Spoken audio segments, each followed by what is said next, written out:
What's up, everybody? Good morning on this Ray's Place. What's your beef Tuesday on the DK Show? Up and rolling right now on your radio dials, 105.1 FM, 790 AM. Also, sportstalk1051.com. Streaming devices like your Google and Alexa home devices, or you can stream it up at the website. Got your app and video stream also up and rolling on YouTube, Facebook, and Twitter. Appreciate you making us a part of your start on this early morning of January 23rd. Game plan here. We're going to talk some hoops. A lot of scoring last night in the NBA. First off, Bucks getting it done against the Detroit Pistons. Giannis, triple-double. Middleton moving up to third in the all-time scoring list in Bucks history. So Bucks picking up their 30th win of the season. But if you look across the league, you had Karl Anthony Towns with the Minnesota Timberwolves dropping 62 points. 62 points. However, Timberwolves blew a 18-point lead and lost the game last night against the Hornets there. So 62 points, but Timberwolves picking up the loss. And then Joel Embiid in a win against the Spurs, 70, 7-0, 70 points and 18 rebounds. Woo, Nelly. Victor Wembanyama in that same game, 33 points too. So had some scoring in the hoops world last night there. Speaking of hoops, Badgers going to be taking on the Gophers tonight. Border battle, Badgers falling to number 13 in the latest rankings, dropping a couple spots. But they head on over to the barn, and we'll get set to take on the Gophers tonight. We'll talk all things Badgers with Badger analyst RJ Cardinal coming up in a couple hours, about 8:20 this morning. It is a Race Place. What's your beef? Got something that's bugging you? Something that's grinding your gears? Something you want to get off your chest? And if it's a good one, we're going to send you a Ray's Place certificate for hot beef, ham sandwich, which expires up here in a couple of weeks here. So we'll get that in the mail for you right away, and you're going to have to run on over there. So you have to run on over there and use it up, okay? But nonetheless, and then we got some football talk. Matt LaFleur yesterday in his season-ending presser with the media. Packers also cleaning out their lockers. Some players talking a little bit with the local media in attendance. But Matt LaFleur, again, not a whole lot there other than, he was obviously asked about some decisions he's going to have to make coaching-wise in that, but didn't really tip his hand one way or the other. One nugget to pass along here, because it's been widely talked about that Joe Barry's contract is just going to expire, so it's not a firing. However, Matt Schneidman, who covers the Packers from The Athletic, saying otherwise, according to a source, Joe Barry's contract is not expiring. Not expiring. So, if he does decide to move on from Joseph Barry, he will have to fire him, let him go. Will he do that? We are going to start our very own exit interviews, as LaFleur will be doing with coaches and players, and already started to that process yesterday and such. But we're going to kind of do our own version of this thing. We're going to look at certain position groups and all that fun stuff. But considering the timeline of everything going on and coach movements, and Tennessee's getting their new head coach, Callahan from the Bengals, their offensive coordinator, he's going to be their new head coach. Wiley thought that this week could be a week where we see a few of those openings getting locked up there, perhaps first day of the week, and we got one there. But with it being the timeline and such, our first exit interview, our first kind of analysis, if you will, progress report cards, whatever you want to call it here. We're going to take a look at the coach staff, and this will now be your chance. Okay, Packers fans, this will now be your chance to tell us, what do you think Green Bay will do the defensive coordinator position? And I want you to give me some names. I want you to give me some potential targets, some potential names to fill that void. So, texting line's always open. That Shoe Doctor's bullpen line. Hit us up with some texts. 715-830-1912. Let's get things going here. Let's get to the point here. Let's get to the point with the leadoff here. Kind of doing our own exit interviews, taking a look at certain groups, position groups, coaches and such, and giving a timeline of everything. We might as well just hit up this coaching thing. So yesterday was a little reflection Monday, a little positivity, right? Taking a look at the season, looking at the highlights, the highs mostly, and just kind of reflecting on a nice season, a surprising season for many, surpassing a lot of expectations out there. Now we got to do the business. We got to be a little bit tougher on things, and we gotta kind of figure out, okay, what moves does one need to make to take the next step, to maybe climb that hump a little bit, get over that hump, and let's no way going around it. The target, the majority of where our conversation is going to go to now that the season is over with. What does Green Bay do with their defensive coordinator? What do they do with Joe Barry? Did the last couple of games, last couple of weeks of the season, save his job? Do you think it should save his job? We had a couple of you yesterday. Let's be real here. We had a couple of you yesterday saying you don't think he should go. Some even saying fans who calling for Joe Barry's exit are, quote, crazy, nuts. Why would you want to do that? Look at how they've done down the stretch. Don't want to put words in other people's minds, but one counter to that could be same thing happened the year before.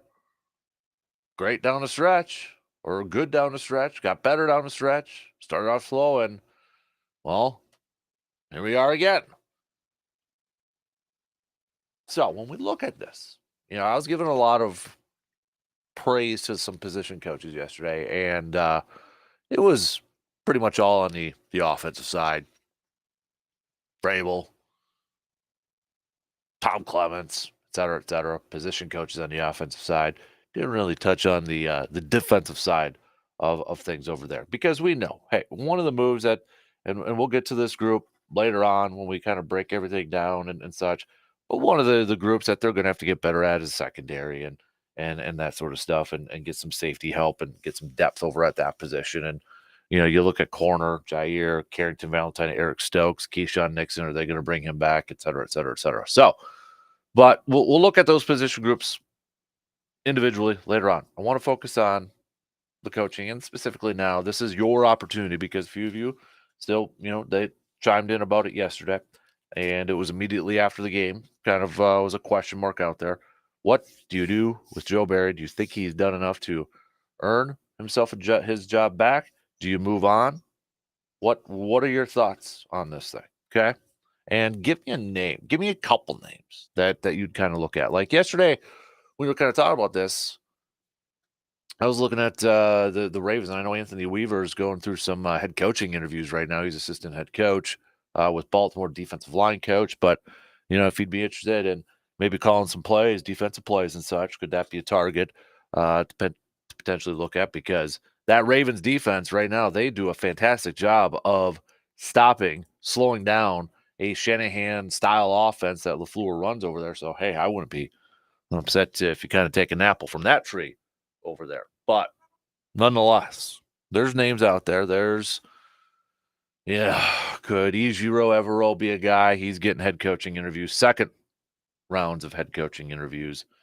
I'm sure some people are throwing out some long-time veteran names who maybe want to get back in the game, like a Mike Zimmer. You transition from a 3-4 to a 4-3, et cetera, et cetera, et cetera. So, what do you think? Now is the time. Now is the time to give me your reports, to give me your thoughts, to give me your analysis, your kind of exit. I don't want to say exit interviews because we're not really doing exit interviews, but your final report cards on Barry and some other coaches if you want to throw it. We're looking at the entire coaching staff with this thing. All right. So I'm gonna take a quick break. We'll dive into it a little bit more.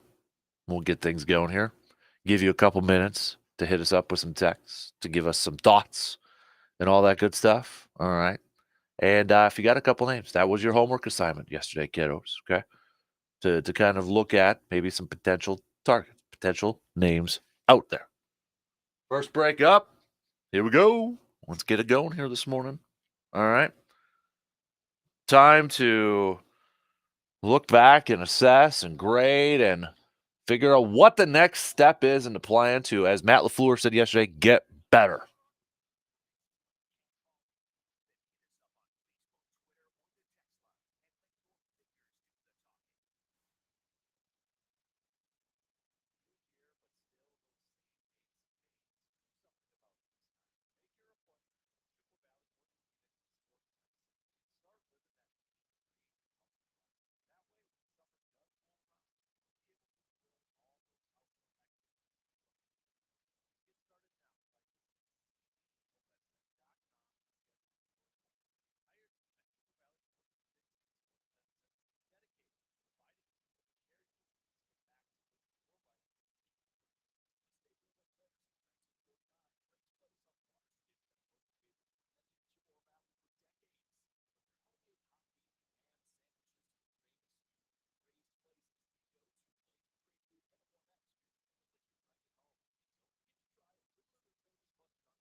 One of the things to come out from some of the player interviews yesterday and such, again, this topic of Christian Watson, Packers trying to figure out his hamstring issues. Matt LaFleur talked about it a little bit too. But according to this is from PackersNews.com. According to PackersNews.com, Tom Silverstein over there, a good question for Dr. Crow when we get him on for Friday. But source said the plan is to send both Christian Watson and Eric Stokes to Badger Athletic Performance on the UW-Madison campus, where clinical assessments will be done to better understand how the force of their on-field movements are affecting their bodies and what they can do to reduce future injuries. Badger Athletic Performance Director Brian Heiderscheit, is that how you pronounce the last name, is among a small group of specialists who received $4 million in funding from the NFL to study hamstring injuries, which the league says are the most common in the NFL and account for missed games 75% of their time. All right, so there you go. Packers trying to figure out what's going on with their hamstrings.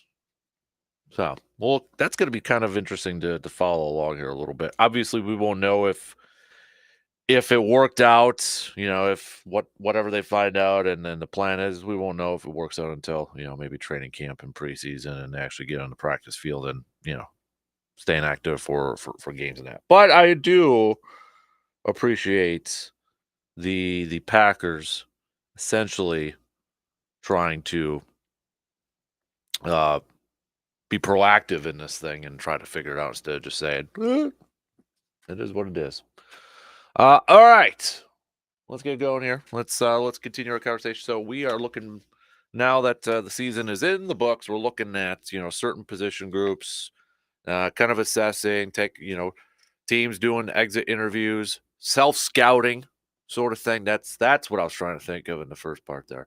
We're gonna self scout ourselves. Okay, we ourselves as a collective group are going to take a look at certain positions, certain individuals, coaches, and all that, and self scout them, and kind of take a look at maybe some improvements, some decisions that they got to make. What would be our opinion? Like if we were consultants, if we were hired as consultants, if Matt LaFleur said, "Hey, you peeps up there in the 715 in northwestern West Central Wisconsin, I need your input on this thing.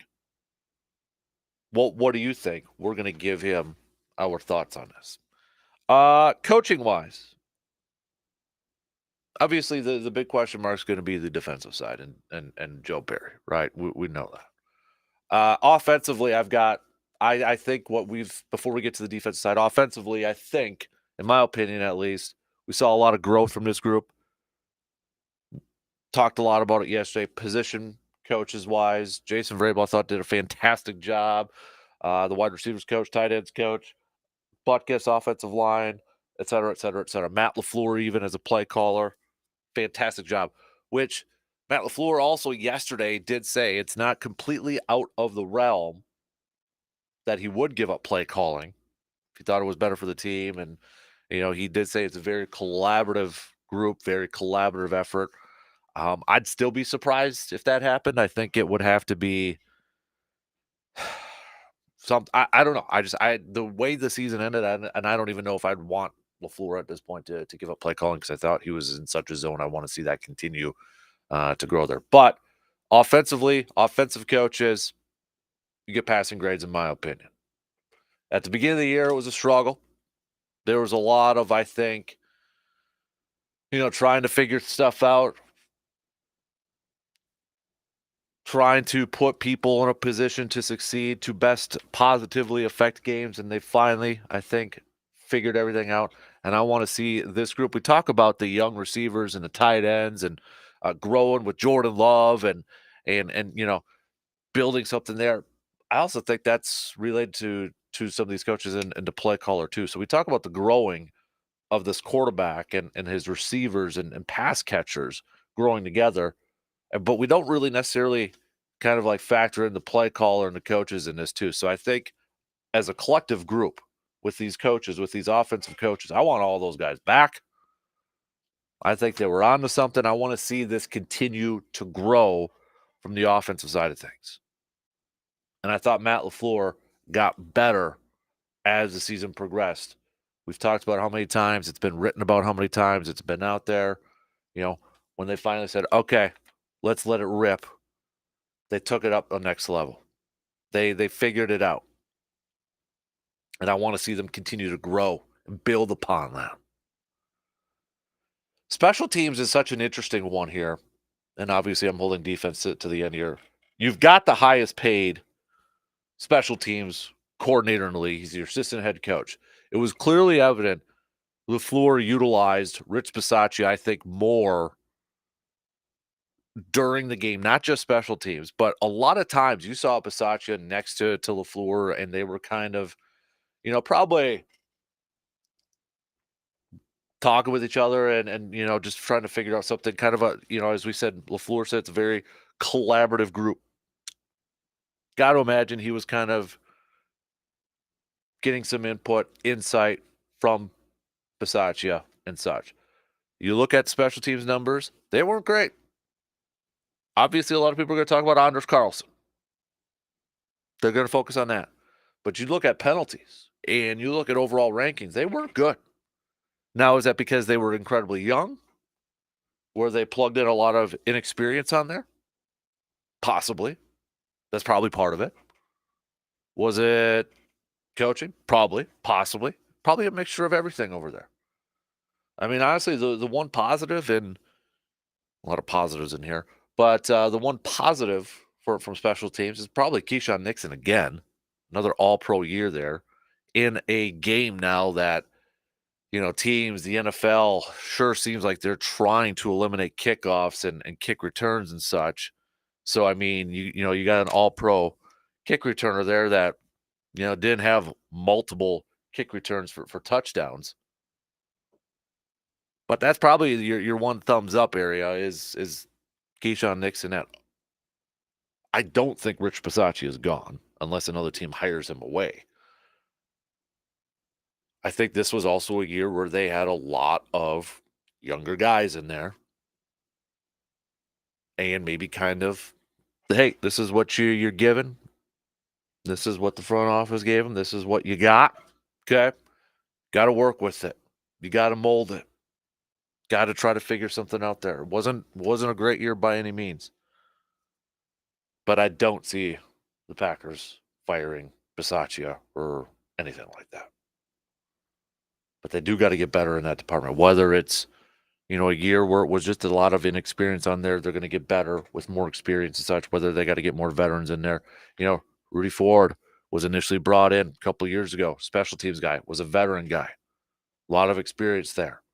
He missed a ton of time this year, injury. And then, he's a starting safety. So maybe not logging as many snaps on the special teams. You take some talent out of there. Dallin Leavitt, cut. They were missing some of their veterans from a year ago, where they brought in to kind of help that group. Well, it went a little bit of a younger route this year.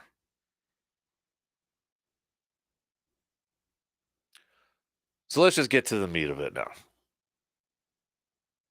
Defense. What do you do? The big question mark.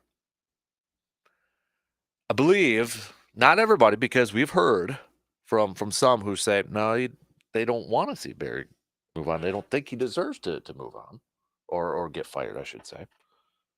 But I believe the majority, PR-wise, would like to maybe see Green Bay move on from Joe Barry. And if it's announced that he's returning, I got to imagine the comments on Facebook and Twitter and TikTok and Instagram, social media, whatever the heck it may be, majority will probably not be in favor of that move. Will probably not be in favor of that move. But would it be the right move? What is the right move in this situation? I think with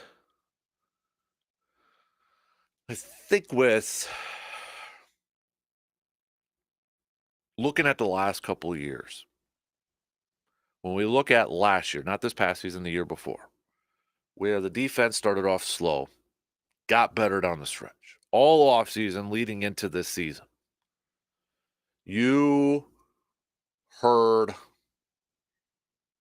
we got to start off faster. Got to start off faster. And, when you look at the beginning of the year, if we go back to our conversations, there was a lot of talks like, hey, defense wasn't the problem. Defense wasn't the problem. It almost felt like a little bit of the opposite. Like the defense played well enough in some of the games to keep the offense in it. It was just that was the time when the offense was really struggling, couldn't find their footing, couldn't get it going. Wasn't very good complementary football. And then it was like, okay, once the offense started to kind of figure it out or started to maybe turn the page a little bit, then the defense took a step back.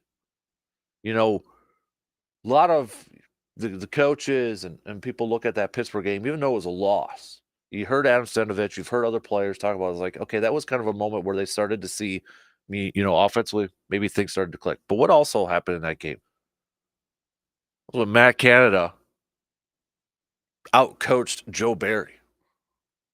It's like, oh, dang. Then, got a little better against Detroit, Kansas City. And then it was the Giants and Tampa Bay and Carolina. Those 3 games.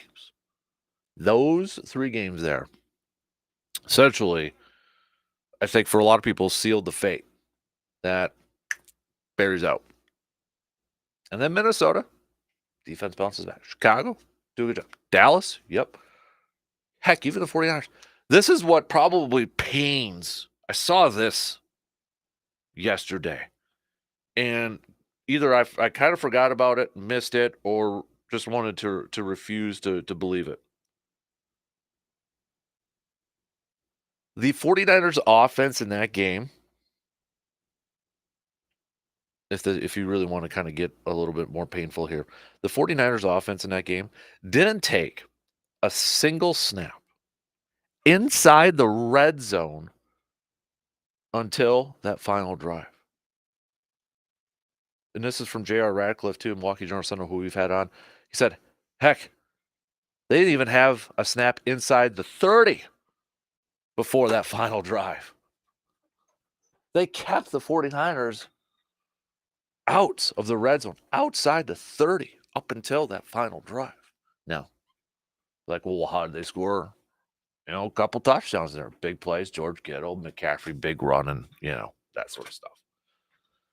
I don't, I think this is a tough, for me personally, if I'm trying to channel Matthew LaFleur,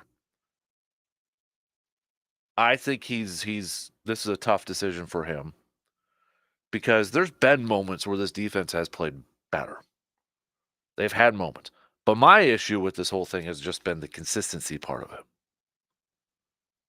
It's been the consistency. Why can we do it 1 week or a couple weeks and then not the next? And I know maybe some people are thinking, why can the defense play up to the competition, but maybe play down to the competition? This defense is it's probably been one of the most confusing things throughout this whole season, throughout this entire season. It's like we've seen some really good moments. They do really well against, some top tier quarterbacks, Patrick Mahomes or whatever, but then Tommy DeVito goes in there and wins NFC Player of the Week and then follows it up with Baker Mayfield having a perfect quarterback rating and he's NFC Player of the Week. So it's like if you can slow down Patrick Mahomes and these quarterbacks, why can't you do it with that?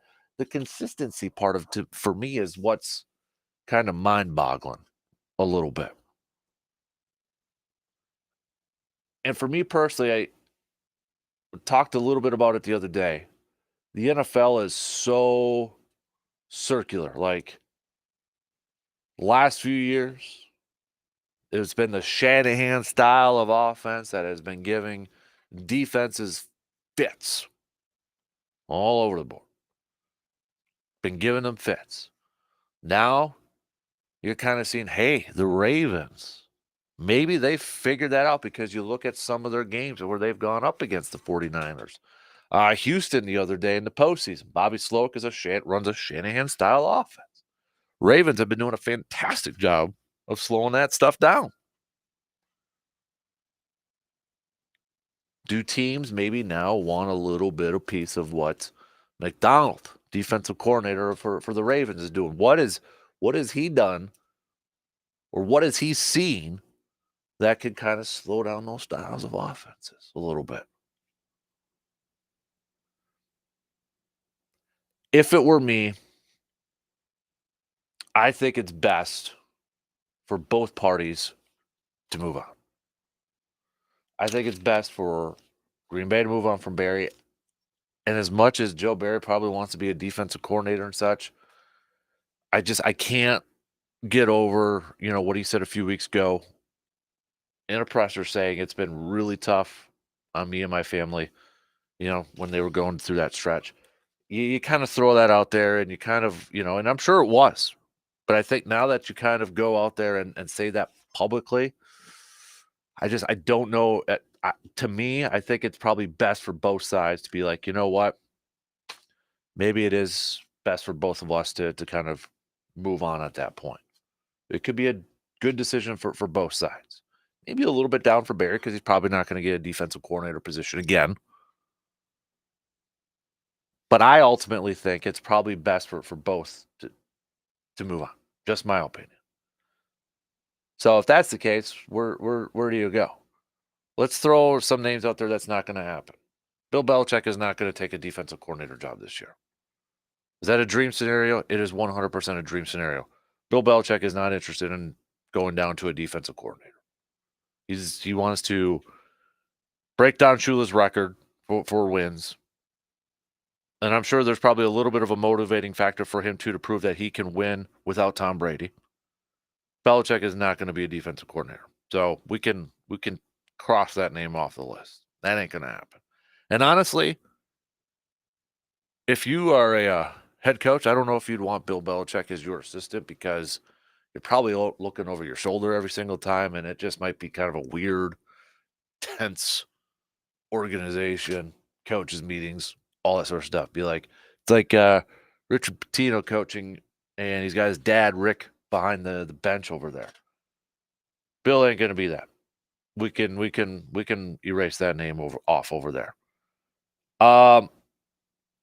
Vrabel would be an interesting one, because Matt LaFleur was his offensive coordinator for a year.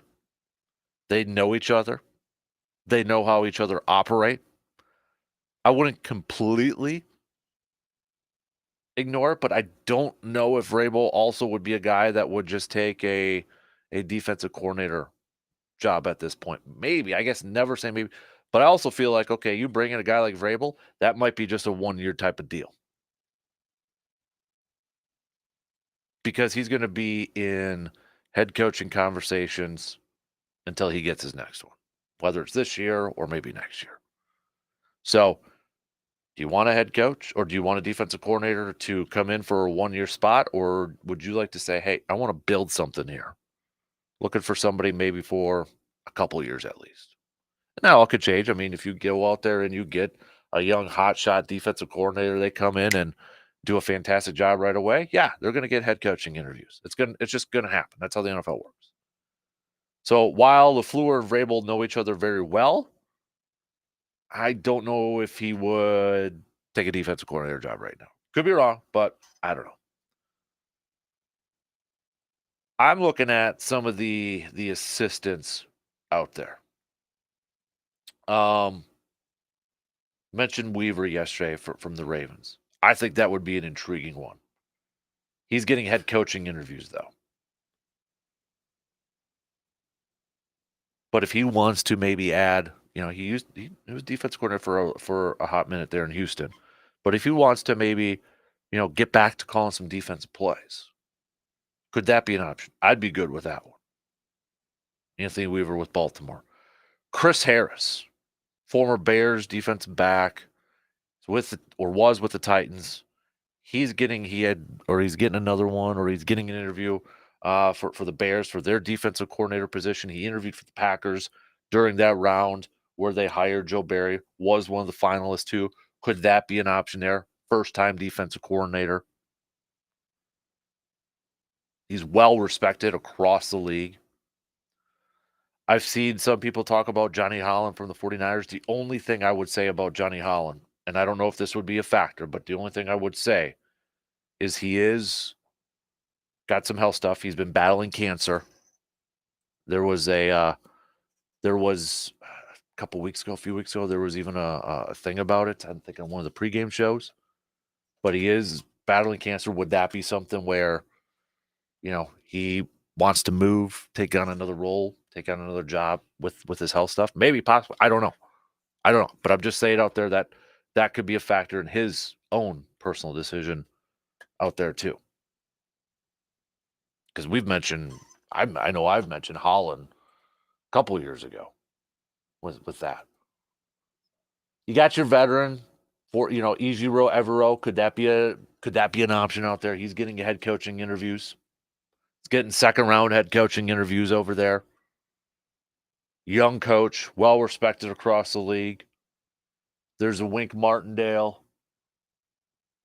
He's got a big personality, but he's getting some talk about maybe potentially going over to Philly. That guy just seems like he would fit perfectly in Philly over there. But maybe, does it matter to you personally? Do you want a guy who's maybe a veteran defensive coordinator, a guy who's gotten a lot of coordinating experience? Bring him in, or do you want a first timer, maybe a younger guy coming in, maybe relates to the players a little bit more? Run with that route. We've seen examples of each side working before, haven't we? We've seen it.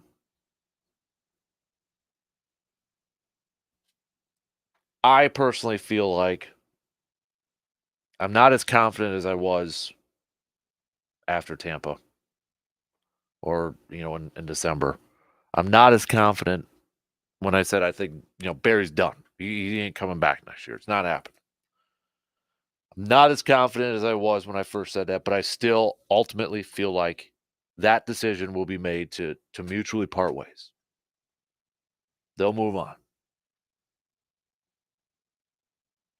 And Matt LaFleur will be looking for another defensive coordinator, his third defensive coordinator. Remember, because when he first got hired, he was given Mike Pett. Made the move after an NFC Championship game to bring in Joe Barry. Jim Leonard, I think that train has moved on. I think that ship has sailed. You're not even hearing his name right now. It could change with some of the new staffs coming in, but his name, you don't even hear it anymore. And I don't know if it's because he's just wanting to stick in the college world. Maybe it's kind of one of those underground sort of things. I guess never say never, but, he had a shot to do it and turned it down. Didn't want to do it. Would he revisit that? Does he regret it? Maybe, possibly. But I think that ship has sailed at this point in time. But I do ultimately feel like Green Bay is going to make a move for a new defensive coordinator. And I hope the one thing is, and I get it, you see it all across the coaching world. Do you hire guys that you know or have a connection with because then you have a good working relationship? You have the positives and negatives of that then, or do you bring in a guy who you have no relationship with, you don't even know anything about, you bring him in, yet, that's a risk too because that's what Brian Daboll did with Wink Martindale, and apparently they butted heads, and that's why they're no longer working together, that sort of stuff. There's different ways to it. There's positives and negatives, good examples, bad examples, all across the board. I just want LaFleur, when he opens up that process, if he opens up that process, which I think he will, do your research, look all across the league, not just dudes that maybe you got a connection with, got a little bit of a relationship with. I get it. It would make, inside the building, the transition a little bit easier, communication, maybe a little bit easier. But this is perhaps Matt LaFleur's biggest decision, biggest hire, biggest move that he'll be making in his young career up until this point. He's got to get the defensive coordinator pick right. The offense is trending upward. They're going to continue to grow. They're going to continue to get better. Defensively, they've got veterans. They've got some nice veterans over there. They got some nice pieces over there. This is a group that still needs to lead the way. And you got to build upon that. There's been so much invested in that group. And have we gotten the max out of that? I mean, I'll even go into, you look at Rashawn Gary. He kind of got quiet down the stretch. Was that Rashawn Gary? Was that scheme? Was it teams really preparing and focusing on 52? Yeah, part of it is, but that's also part of, Packers trying to figure out, okay, ways to still get him involved in games because you know what? Teams prepare for TJ Watt and he still gets after it. Teams prepare for Bosa and he still gets after it.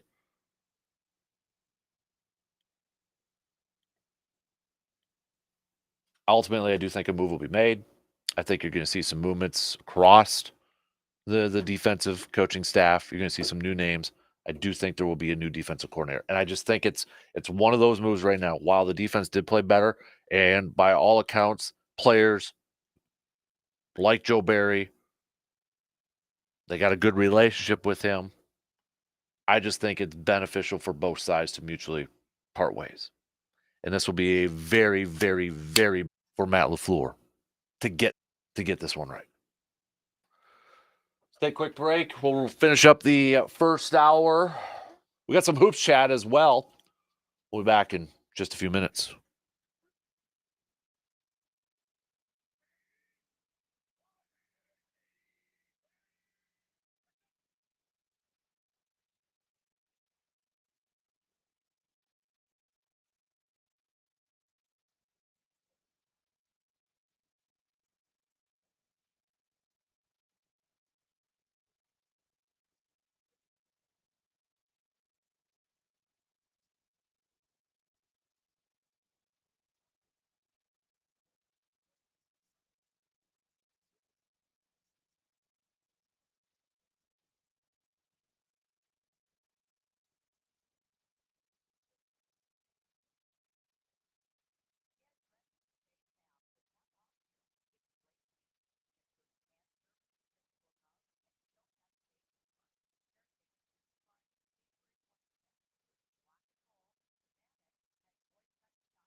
Don't forget it is a Ray's Place What's Your Beef Tuesday. What is your beef? Hit us up with a text on that Shoe Doctors bullpen line.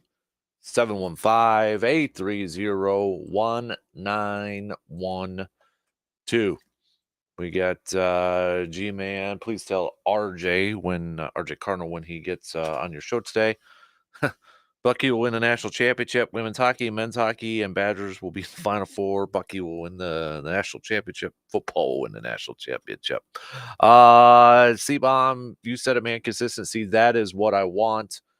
Take away New York and Tampa, and I'd have 8 Crow all day.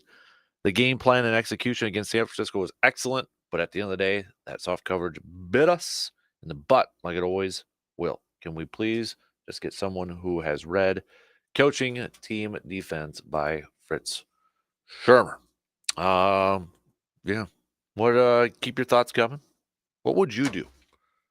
What would you do as we are kind of doing a little self-scouting right now on this ball club entering the off season? What would you do at the defensive coordinator position? If you've got names, potential targets that you would like to see join, you get extra bonus points for that. Okay? So hit me up with those texts. We'll get back to some more coming up a little bit later on. But what would you do? Has Barry done enough? Save his job? Or do you still move on, regardless of maybe how the last couple weeks have gone? So we'll get back to your responses coming up a little bit later on. We got some hoops chats coming up just past the top of the hour as well. We'll finish up this first hour with Morgan. Good morning, Morgs. Smells like a bake sale in here. Do you have like a coffee? Is it flavored coffee or something? It smells really good. No. It smells like when you walk into a craft sale or a bake sale, like a PTA bake sale. Somebody made this, what are those, scotcheroos? Something like that. Yeah. That's what it smells like. No, really I good. I don't think so. So it does not smell like hot beefs, but I know it is a Ray's Beef Tuesday for you. I'm going to have you pick a number between 1 and 20, and we're going to throw a random topic in, and you can agree or disagree. They're all sports related, and you can give us your quick agree or disagree on the thumbs up, thumbs down. Okay. 1 through 20. 14. 14. Women should be allowed to compete against men. Agree or disagree? Why do we have to go through that? Hey, you pick the number. There were some less deep topics on the list, buddy. You're the one that dove in there. If it's an even playing field, yeah, I'm fine with that. You know, I was going to say on this topic, and I won't expound much upon these. This is your game, not mine. But, there's a sport that's been intentionally separating men and women since its inaugural stages, and that's bodybuilding. And I think bodybuilding has always been very transparent in having categories, the same as they are with tested and untested athletes, and keeping that separation there, but with transparency in both. This is women's natural federation. This is men's natural federation. This is women's untested, just to try to keep that cohesion and level playing field in categorical terms. And bodybuilding's always set it up that way. The reason I kind of chuckle this because I instantly went back to my 11th grade composition class because we were supposed to come up with like a debate paper or something. Yeah. And at that time, it was Michelle Wee. Was a young prodigy, and they were trying to get her to play in men's tournaments. And my argument was, I think she was 16, 15 at that time. Yeah.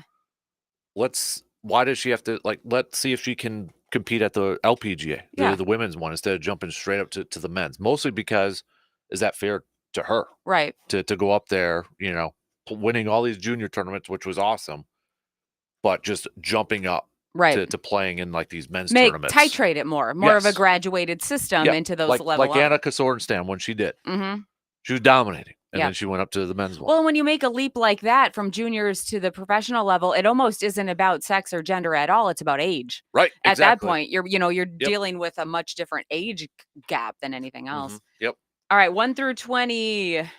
Hit another number. 10. 10.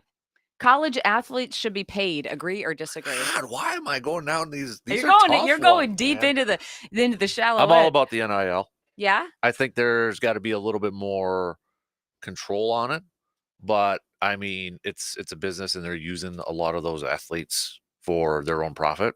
Oh, yeah. I mean, video games and all that. I mean, it's I Well, chuckle at the swag old and school. merch and everything Yeah, else, where yeah. they'll have the jerseys or the video games, their numbers, not their name. Mhm. But I mean, come on, Come you could on. tell who it is Mhm. on there. So yeah, absolutely. Okay. 1 through 20, bud. Pick another number. Let's go one more 7. All right, heavy hitters today. Heading in or heading should be banned in soccer to protect players. Agree or disagree? Soccer. I know soccer out of left field. Can't you? I think that's part of the game, isn't it? Like Yeah. hitting it with You it. kinda know what you're We getting had to into. do that in gym class. I know. My daughter still plays dodgeball and they go for the head. Yeah, I mean, but of course they're middle schoolers, so yeah, get hit in the head and not even know it. yeah, So you think you yeah. not keep it in? Keep heading in, right? Yeah, What about headgear? Do you think that should be then? yeah, If probably. you're gonna use your head for something, maybe just kinda cover Hmm. the important parts? Maybe. Okay. Yeah. All right. I'll keep the list of 20, see if you wanna Oh go man, that's make those anybody are mad tough today. ones. All right, thanks, Marks. Hey, my pleasure.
Second hour kicking off right now on this Tuesday morning.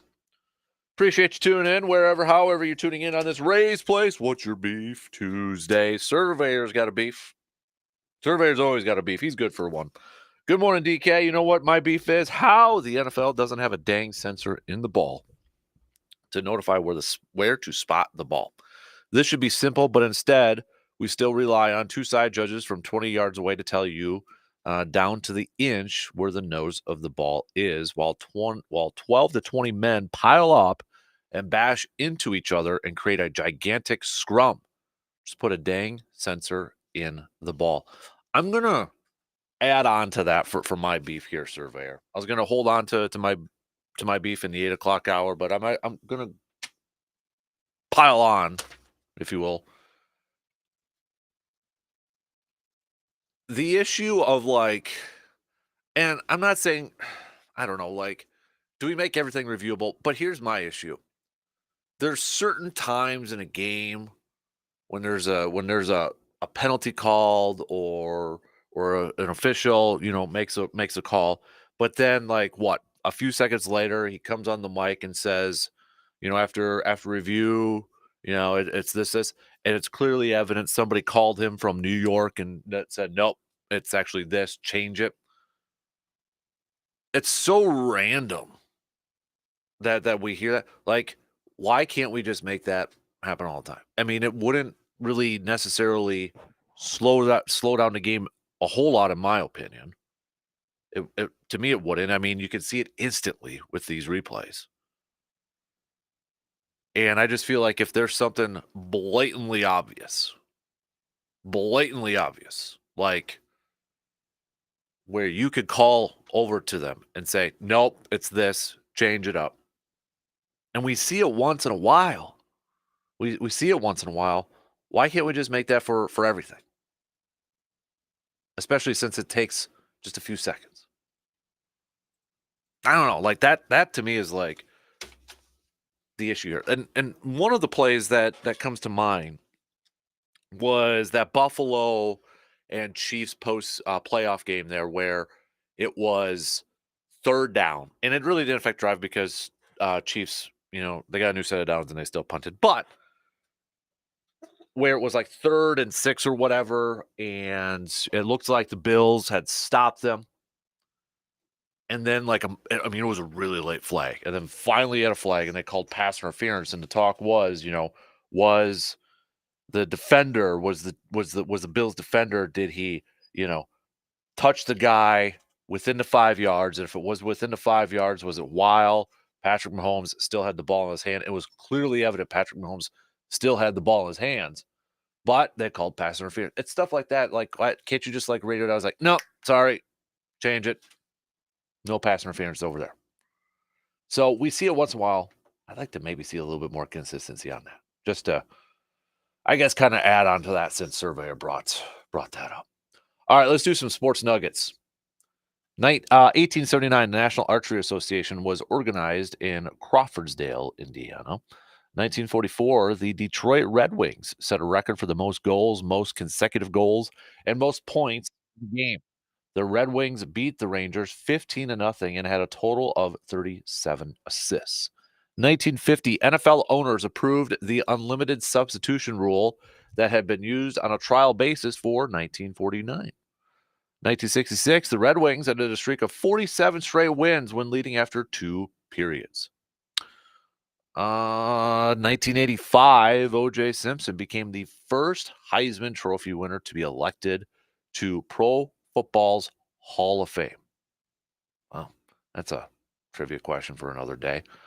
Those are just some of your... Hey, how about this? C-Bomb, if you're listening, here's another bowling thing for you. At the Quaker State Open, Bob Benoit won a $100,000 bonus and became the first bowler to win a televised tournament by rolling a perfect 300 game. There you go. You want your bowling talk, you got your bowling nugget there. Those are just some of your sports nuggets for this morning. Hoops-wise, we've got Badgers Gophers, little border battle. We'll hit that up with Mr. RJ Cardinal coming up a little over an hour from now. But NBA last night, the Bucks picking up a win against the Detroit Pistons. Giannis with another triple-double. Chris Middleton moved up to number 3 in the franchise all-time scoring list. Giannis number 1, Kareem, and then you've got Chris Middleton over there too. 122 to 113 was the score last night. Damian Lillard also contributing 17. Not a ton of production off the bench and not really a lot of playing time coming off the bench too. Jay Crowder just 12 minutes. Bobby Portis played 25. Andre Jackson Jr. played 20, and Pat Connaughton played 9. That was it. That was it from bench production there. Every single starter played at least 31 minutes or more for the Bucks last night. They get off day today, right? Yep, off day today before welcoming Cleveland for a couple games in Milwaukee. Last night, though, in the NBA, dudes were putting up an offensive showing. You had Karl Anthony Towns putting up 62 points, but the T-Wolves dropping an 18-point lead to the Charlotte Hornets, so they lost, even behind Karl Anthony Towns, putting up 62 points. They lose 128 to 125. Franchise scoring record for the T-Wolves there with Karl Anthony Towns. And then Joel Embiid. It was kind of the night of the big men putting on some scoring affairs. Joel Embiid dropping 70 points to set the 76ers record. Not Will Chamberlain. It was Joel Embiid. 70 points. Most Wilt had for a while he was with the 76ers was 68 points. So you had Joel put up 70. Karl Anthony Towns 62. Kobe had, the 80 a few years ago. Given how we see offenses playing in the NBA right now, do you think we will see the day that Wilt's scoring record will be broken? Single game scoring record. Do you personally feel like we will see the day that somebody is going to break that 100-point mark? Or do you think that Wilt's record is one of those that, no, I just don't see it being broken. I don't see it being touched. What do you think? I might make that a Twitter poll question too. It's, when you think about the guys or the players that could have done it and they haven't done it, that to me is like giving me a little bit of pause whether it could happen or not. Like Kobe had his 81. There was a guy that was going to do it. You thought, okay, it was going to be Kobe. LeBron. Those guys. I mean, the most, let me see if I can get, what's the most, like Devin Booker. I kind of forgot about this. Devin Booker had 70. Devin Booker had 70 in 2017. I forgot about that one. Damian Lillard had 71 for the Portland Trailblazers last year. Donovan Mitchell had 71 for Cleveland last year. I mean, so you're seeing these guys. Giannis 64 for the Bucks just this past December. Steph Curry, it looks like the most he had was 62. 62, if that's correct there. Yeah, 62. LeBron's most is 61. It looks like Damian's had 61 a couple times on there too. Boy. Yeah, Mitchell and Damian have the highest active ones right now, like active players with the most. Donovan 71, Damian 71, Devin had 70, Joel's now got 70.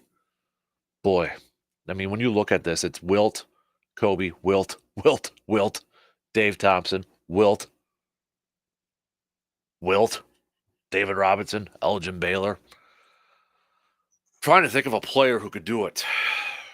I mean, a player probably could do it if that was their ultimate goal heading into a game, but 100 points. Are we going to see it?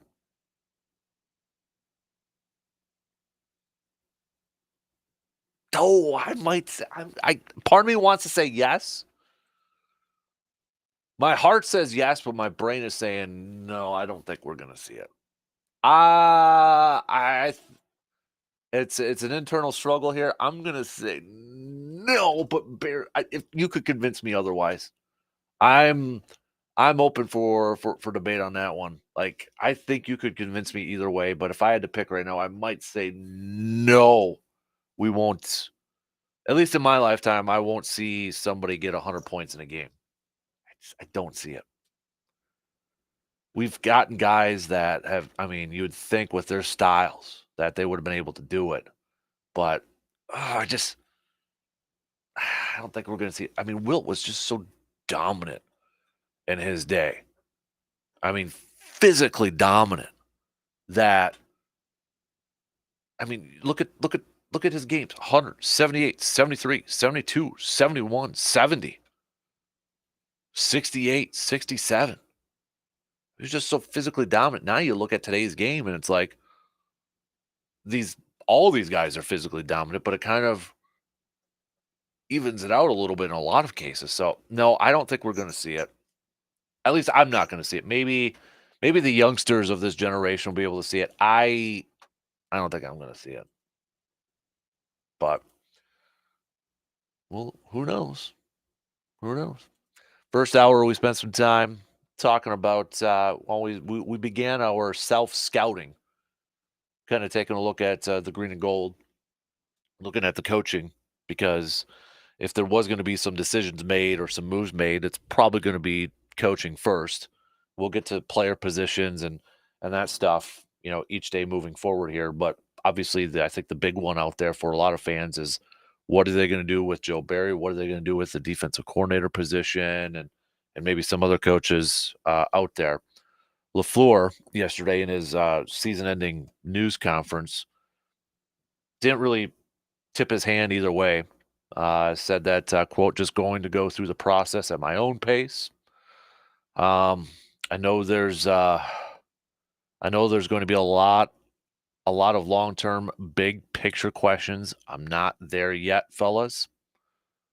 We're just starting the process. I gave everybody off yesterday. I came in yesterday and watched the tape, all three phases, but we're just getting into the evaluation portion right now.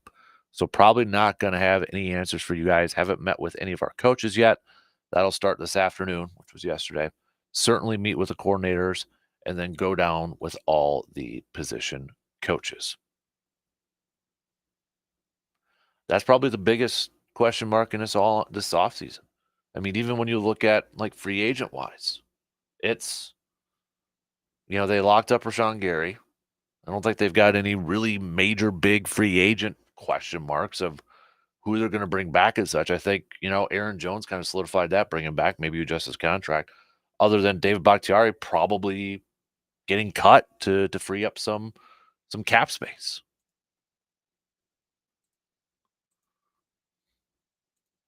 I mean, it's no big surprise that we didn't hear anything from LaFleur yesterday. He wasn't going to come out and make a statement right away. So anybody hoping to hear that, I don't know what to tell you. That's just not in their making over there. But across the NFL, maybe we're going to start to get some of these openings kind of filled up here. Callahan's going over to the Titans to be their next head coach, moving on as offensive coordinator from the Cincinnati Bengals. So they're hoping he can help out Will Levis kind of the same way that he helped out that Bengals offense and Joe Burrow and such. But now there's 5 openings? We got Seattle. We've got Carolina. We've got Atlanta. We've got the Commanders. What's the other one over there? I'm missing one, ain't I? Maybe the Panthers are getting closer to hiring a head coach after they just hired Dan Morgan. Did I say Atlanta? Yeah, I said Atlanta, right?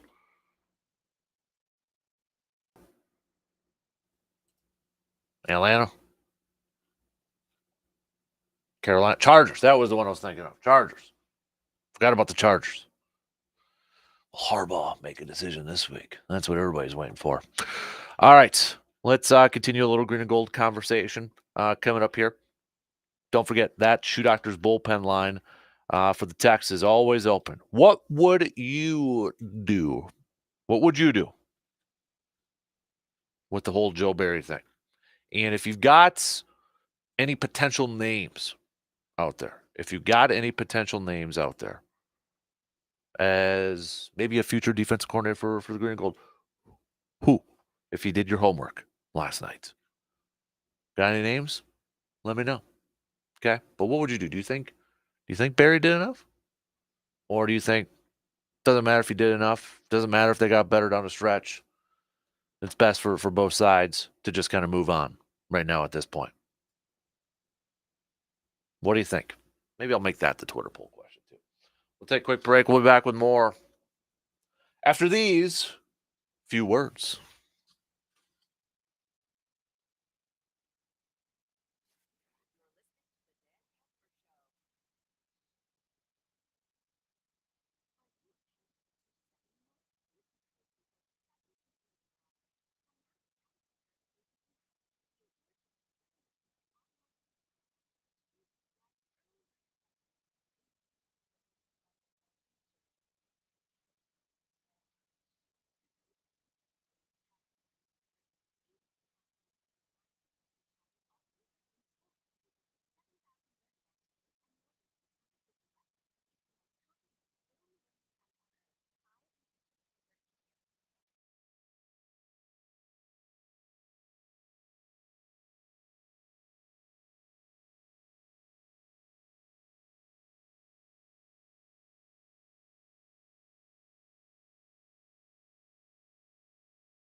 office now. If we take you as a client, I guarantee we'll cancel your timeshare or you'll pay nothing. Call for your free information kit. Call 800-462-3333. That's 800-462-3333. 800-462-3333. He's smart, informed, entertaining, and he knows his sports. In other words, he's the kind of guy I'd like to settle down with in a small, cozy cabin in the woods. That is, if he was a woman with a case of cold ones. The Dan Kasper Show, weekday mornings from 6 to 9.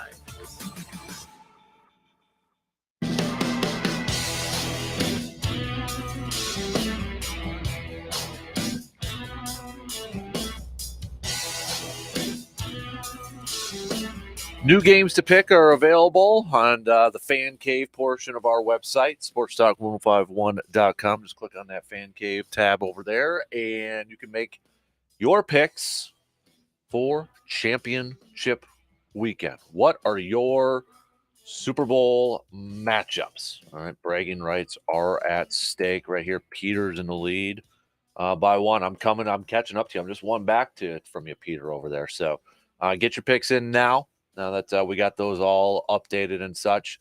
But who do you got matching wits in the big game a few weeks from now, a couple weeks from now? Is it going to be the 49ers? Is it going to be the Lions? Is it going to be the Ravens? Is it going to be the Chiefs and the Taylor Swift Bowl? But don't forget to get your picks in on our Fan Cave. And speaking of the Fan Cave page, we are looking for who is the biggest fan. Show off your dedication. Are you a diehard fan and want to show the rest of the world just how much you love your favorite team? Do you have the best fan cave in town? Do you have a sweet card collection maybe? Brag about it. Just upload a picture. Tell us a little bit more why you are a diehard sports fan, and we will potentially feature you as our fan of the month. All right, we are beginning our self-scouting series today. We begin with the coaching ranks. We got that Twitter poll question now up there. Do you think Joe Barry will be back? Not necessarily do you want him or not, but do you think LaFleur will bring him back? Right now, majority of you saying yes, that you think he will be back next year. Let's chat a little bit with Joe DeGuano. So, Joe, I'll ask you the question. Not necessarily do you want him back or not, but do you think he will be brought back? You know, it's interesting because you look at LaFleur's presser, and I listened to you yesterday, Captain, and you know, you said if you're looking for any kind of a concrete, here's what we're going to do with Joe Barry, you weren't going to get it, and that was obviously the truth. But what you try to read between the lines, and you try to compare it to previous years and end of season pressers with LaFleur, and you know, LaFleur left the door open. He at least left the door open. Unlike other seasons, when he unequivocally said, "No, you know, I don't see any reason why he should go," et cetera, et cetera. So he left the door open, and he is going to make that decision. Now, I would say it's a 25% chance that Joe Barry gets fired. And I think this is a defining moment in Matt LaFleur's career. And you and I have talked about this now ad nauseum, that this is one of those things you say to yourself, as a head coach, do you have the global perspective to look at your team? And I get it. Joe Barry, he seems to be liked from a lot of the players. He's a guy that according to most is a likable, high energy type of guy. And so I think more than likely he comes back. And like I said, I think there's about a 25% chance he gets fired. But, you know, this is going to really be, again, this will probably define Matt LaFleur once again. And we've talked about the growth. And I know yesterday you talked a lot about the growth of Matt LaFleur. And you and I and a lot of other people very hard on him during the rough stretches this year. And I think rightfully so. But I think Matt LaFleur grew as a coach, as a during the week coach, as a in-game coach. Now it's, does he have that global perspective to do what's right from a coaching standpoint, the people working for him. So, you know, time will tell. We will see. But if it were me, if I was Matt LaFleur, I would cut ties. And I would say, Joe, I just think, it's better for you. It's better for us that we need a fresh start. And too many inconsistencies. There's just way too many inconsistencies from that defense this year. You thought, all right, they have a great game. And then the next game, they seem to have the wrong scheme. And you look at the game against the 49ers. And look, I thought for the most part, the Packer defense played well. And if the Packer defense makes a couple of plays, catches the interceptions, those types of things, I think Green Bay moves on. But the defining drive, when you go back to the Giant game with DeVito, the defining drive, Green Bay can't shut it down. Conversely, defining drive for the 49er defense, and again, Jordan Love should not have thrown that, but they get credit for the stop. And so, again, if it were me, I would make the move. I just don't think odds are Matt LaFleur doesn't. Yeah, I'm kind of in the same boat with you. If it were me, I make the move. I agree with you. I think, you mentioned the consistency thing. That's been my biggest thing. And it just feels like if it were me again, like it's beneficial for both sides, especially, a few weeks ago when Barry goes out in a presser and acknowledges how hard it's been for him and his family, listening to all the negative talk and questioning about his job. And it's like, okay, I get that, but was that necessarily the appropriate time to maybe say that in the media? And I just feel like it's one of those situations where it might be better for both to move on. But I agree with you. I don't know if LaFleur's actually going to do it, man. I don't know if he's going to do it. But if he doesn't, if he doesn't, does he bring in another veteran defensive coach to almost have a backup in case it doesn't work this year? That you'd like to say yes, but what message does that deliver? Right. Because everyone knows, including Joe Barry, that this is Plan B. Yeah. So at that point, you're like, now am I really basically saying that? All right, I really don't have faith in you, but I like you, so I'm going to keep you on, but I'm going to give myself a backup plan. It's almost like, it's almost like dating this girl, and you're about to break up with her, but you don't want to break up with her until you've got that Plan B already teed up. And so it's an interesting situation. Again, for all the accolades I think Matt LaFleur deserves, I think this is the one area where can he make the tough call when it comes to people that work for him. And he talked about it. He talked about it in the presser. The bullseye, the Packers are no longer going to be the hunting. They are going to be the hunted.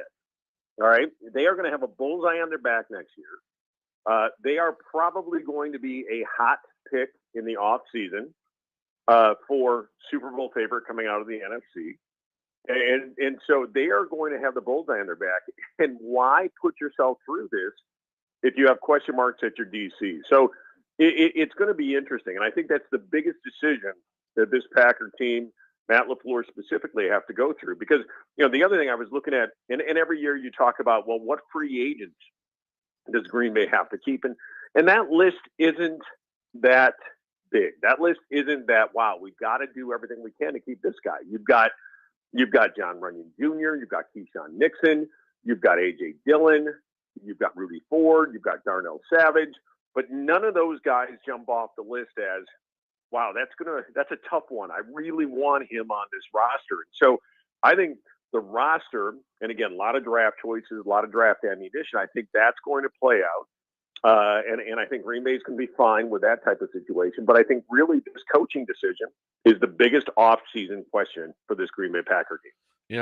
You bring up some bad memories personally when you talk about being the backup option. I've been there. I've been the backup man. Nobody puts baby in the corner, though. You know what I mean? So nobody puts baby in the corner.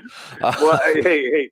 When you're off the air today, go get yourself another glass of Victory Scotch, and you can forget about all those bad memories I just brought up. Yeah, right. No kidding, man. So, positive memories though. Looking back at this season, we had a little reflection Monday yesterday.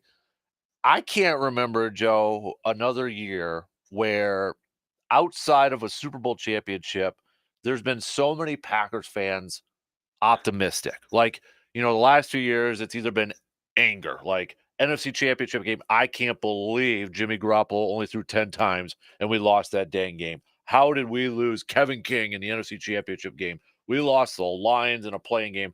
A lot of times it's been anger. I can't remember another time outside of a Super Bowl win where at the end of the season there's been so much optimism and an excitement from a Packers fan base when the season's over with. And I get it and I understand it, but I was actually pleasantly surprised to see all that yesterday too. Yeah, I think once the emotion of the game Saturday night subsided and played out, I think people started looking at this season for what it was. And I thought it was interesting, Captain, that you bring this up because Bill Huber, who has basically covered the Packers for the last 16 years, and he talked about this, that usually there's disappointment. And because the expectation with Aaron Rodgers truly was that it was Super Bowl or bust. Mm-hmm. And he said even the locker room had a different vibe to it. It was outside of the Super Bowl winning season, 2010, 2011. Huber said that this was the most positive locker room at the end of the season. And so I don't think it's just the fans. I think Green Bay realized, I think inside 1265, they realized, wow, we're catching lightning in a bottle. And it doesn't happen a lot. And you go back and you look back at that 2010, 2011 season, and you say, well, Green Bay is going to just run a string of Super Bowls now. And it didn't happen. But this Green Bay team, I think including that locker room, didn't think this was the year. All right. So it's really interesting because I think fans, I think the talking heads, I think the coaching staff, I think the players realize, hey, there's something cool happening here. And we've got a great locker room and we've got a lot of talent on this team. And the arrow is pointing up. And I think in years past, I think it was, wow, we don't know how much longer that we're going to have Aaron Rodgers. We don't know, this, and it's an aging roster, and it's this, and so many question marks. So I think the fans are feeling it. I think the coaching staff is feeling it. But I think Bill Huber's article really spoke to that inside the locker room they're feeling it. So, yeah, there's a lot of reason to be optimistic. Now, again, I want to go back to what I said earlier. The bullseye is going to be on their back. Mm-hmm. The expectations need to be higher. The bar needs to be higher for everyone inside that building. And I think fans have every right to have high expectations. I think Jordan Love, arguably, and I think most people would agree, a top 10, maybe top 5 quarterback now in the NFL, could be the best quarterback in the NFC.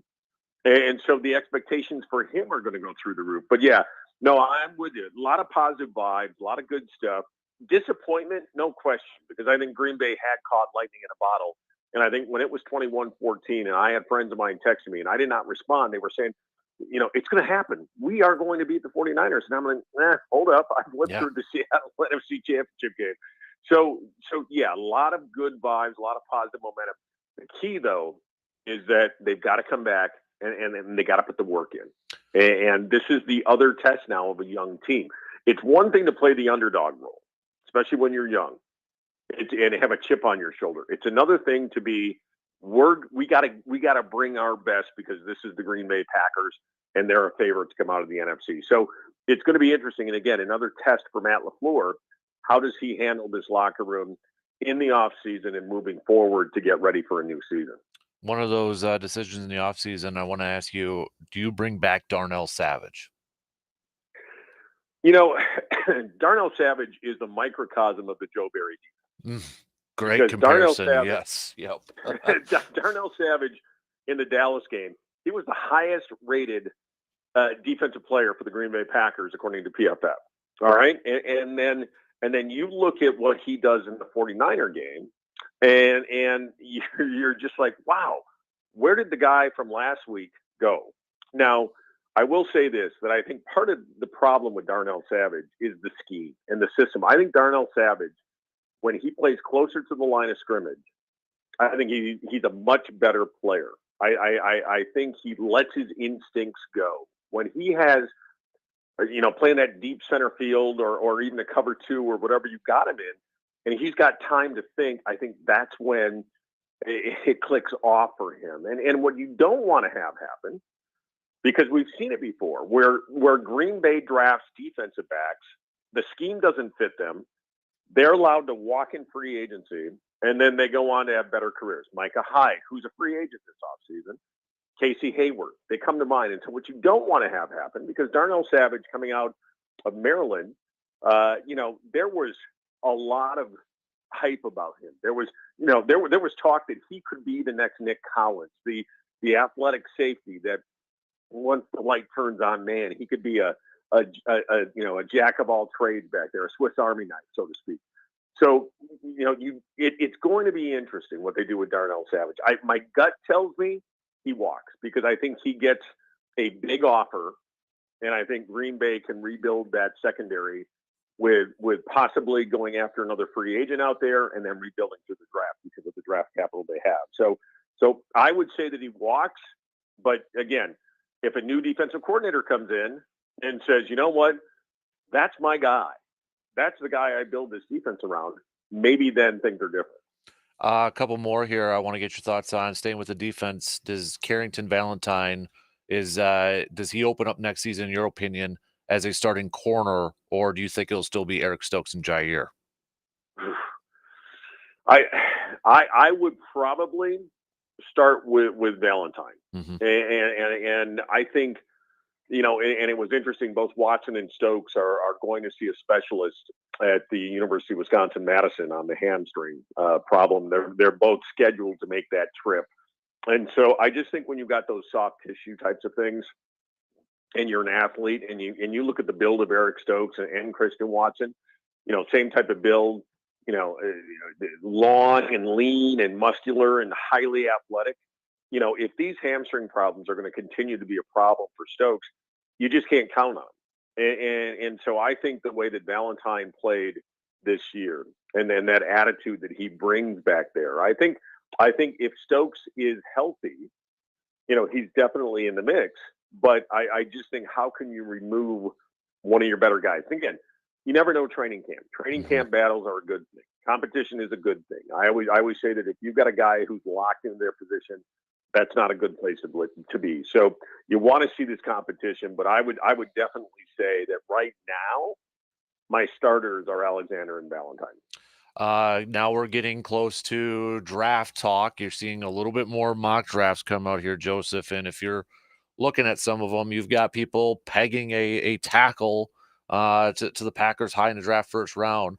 My question to you, though, is did Walker do enough this year to earn that starting spot for the future where the Packers maybe don't need to draft a tackle in the first round? I would say so, based on especially this late run. Everyone talks about, Jordan Love and the play of this offense, the back half of the season, the last 4 games of the regular season, 3 games of the regular season, and then, the first couple of games of the playoffs. I would say so. I think he has definitely earned the right to be that starting tackle. And I think Green Bay has shown that you can find good tackles. Chad Clifton in the 2nd round, David Bakhtiari in the 4th round. So I don't think you need to use your draft capital in the 1st round on a tackle. I think, and again, that was a big part of the game on Saturday night. This is an underrated part of the game, because when Zach Tom went out, the Green Bay offense was not as productive. I think with Zach Tom and Rasheed Walker, I think you have your bookends. Now, you need that swing guy, because I don't think Josh Nijman is it. I think someone's going to throw some money at Nijman to be a starting tackle in the NFL. And so I don't think he's the guy. So I think in the 2nd or 3rd round, when you've got capital, I mean, Green Bay has 2 second-round picks and 2 third-round picks. I think that's when they probably make that swing for the fences with, let's find our next tackle and see if he can be that dude. I think Green Bay looks probably elsewhere in the 1st round. If it were me right now, I would address the safety position.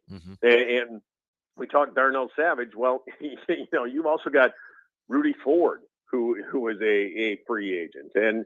And you don't know what you're going to do with Keyshawn Nixon, who played the slot role this year a lot. So I think you have to address the secondary, specifically the safety position, with that. I believe it's Captain. Correct me if I'm wrong. 25th pick in the first round is what they're slotted for. Correct. Correct. Yep.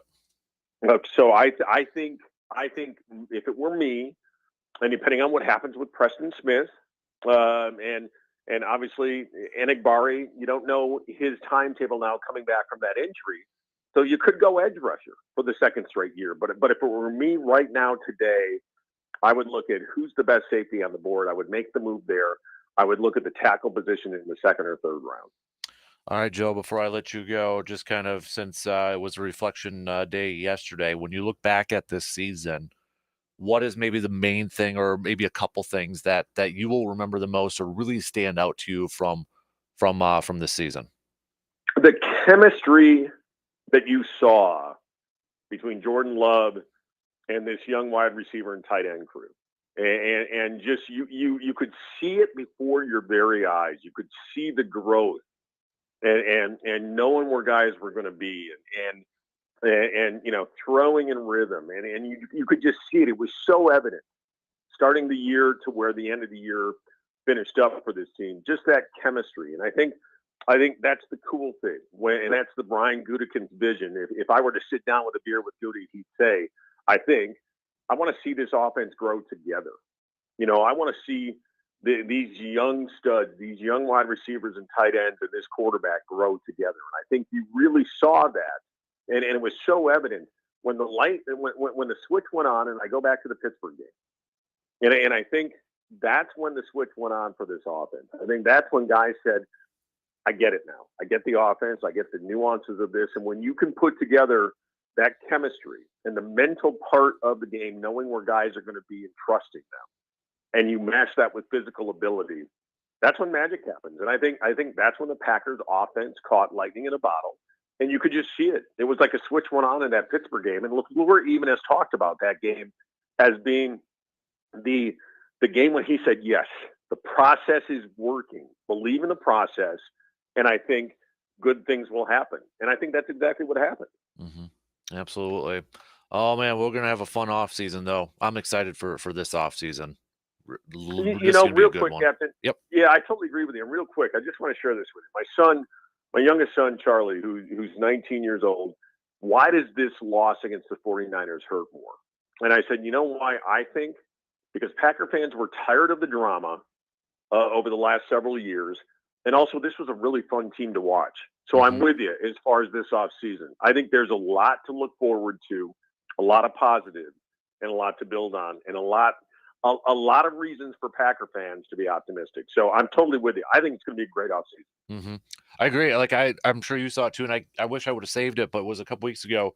One of the analytics things out there, ranked like who's got the most offseason capital or whatever. Green Bay was number 3 on that list too, and a lot of it was because of their draft picks on there. Yep. So to add that into the equation, man, I can't wait to get rolling with this. Well, it won't be long, man. Probably for me, as soon as the Super Bowl is done, when I start really diving in and get ready for the combine. So yep. you and I know, man, it's coming around the corner. But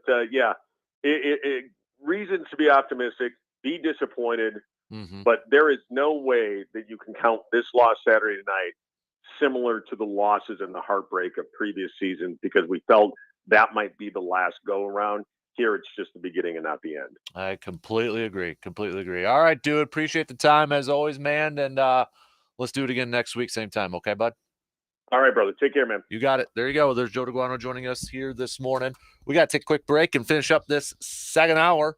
Get your beefs in. What's your beef? We got Living the Dreams beef coming up and more after these few words.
55.6%. 55.6% of you right now who have voted on Twitter/X think Joe Barry will be back for the green and gold next year. Not, again, it's not do you want him back or not. It's do you think. Actually, that number has now grown to 62. As soon as I just said that, it has now grown to 62%. You think he will be back next year. How about that? Did not think that was going to go that way. I thought it'd be close, but I thought maybe it'd flip the other way. All right, interesting. We'll see how those numbers kind of continue to come through here. Living a dream's got a beef. Morning, Dan. National media grinding my gears. Absolutely no credit given to the Packers for beating Dallas and closely beating the 49ers. Everything reported was excuses for them. Even in the past, after a Packers Super Bowl win, national media may discuss for a week, but teams like the Patriots, they talk until June. Living a dream, Jeffrey, this morning. Keep your Ray's Place, What's Your Beefs coming via the texting line. Best one, you're going to get a free hot beef or ham sandwich from the iconic, the legendary, our very good friends, Ray's Place, Water Street in Eau Claire. All right. Just kind of seeing some of the other stuff. Looks like Luke Getsy, the former Packers quarterback coach and wide receivers coach for a hot minute, former offensive coordinator for the Bears this past year, is going to get an interview for the Raiders offensive coordinator job this week. Chicago ranked number 1 and number 2 in rushing in 2 seasons with Luke Getsy calling plays. That I don't know why that one kind of I did not know they ranked that high. I knew they ran the ball a lot, and I'm sure Justin Fields' rushing numbers factor into it and such, but number 1 and number 2. All right. Something was like, okay, interesting. All right, coming up next hour, we'll talk some Badgers. We got RJ Cardinal hopping on at about 20 minutes or so. Badger basketball going across the border, going to the barn, taking on the Gophers of Minnesota tonight. Badger hoops dropping a couple spots in the latest poll to number 13. So we'll talk a little Badger hoops, a little Badger hockey with Cardinal coming up in about 20 minutes or so. Bucks got the win last night, as we chatted a little bit earlier, but the story across the NBA, you had a couple of big men putting up some scoring numbers. You had Joel Embiid putting up 70, and then Karl Anthony Towns at 62 for the Timberwolves. Timberwolves did lose their game, though, against the Hornets. Hornets made an 18-point comeback there. Kind of had some fun with this. Question a little bit earlier in the hour about, with all the scoring, we kind of went through some of the numbers. Damian Lillard had 71, Devin Booker's on there, Mitchell's on there. Do you think eventually in your lifetime you will see the NBA single game scoring record broke? I'll put it up on Twitter. You can check it out at DANKSPER. But a few texts saying it's about split. A couple of you saying yes. A couple of you saying no. Dave says yes. Eric says yes. Greg says no. Jim says no. So I'll put it up on Twitter. See if we get some more votes there. Got a couple polls up on the good old Twitter account. It's been a while since we did a poll. All right, we may have to do that more. I'll have to try to get into a habit of that. All right, 2 more to go. Let's keep it rolling here. We'll get to some more What's Your Beefs, all that good stuff coming up after these news updates.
Here we go, third and final hour on this Tuesday morning. It is a Ray's Place. What's your beef?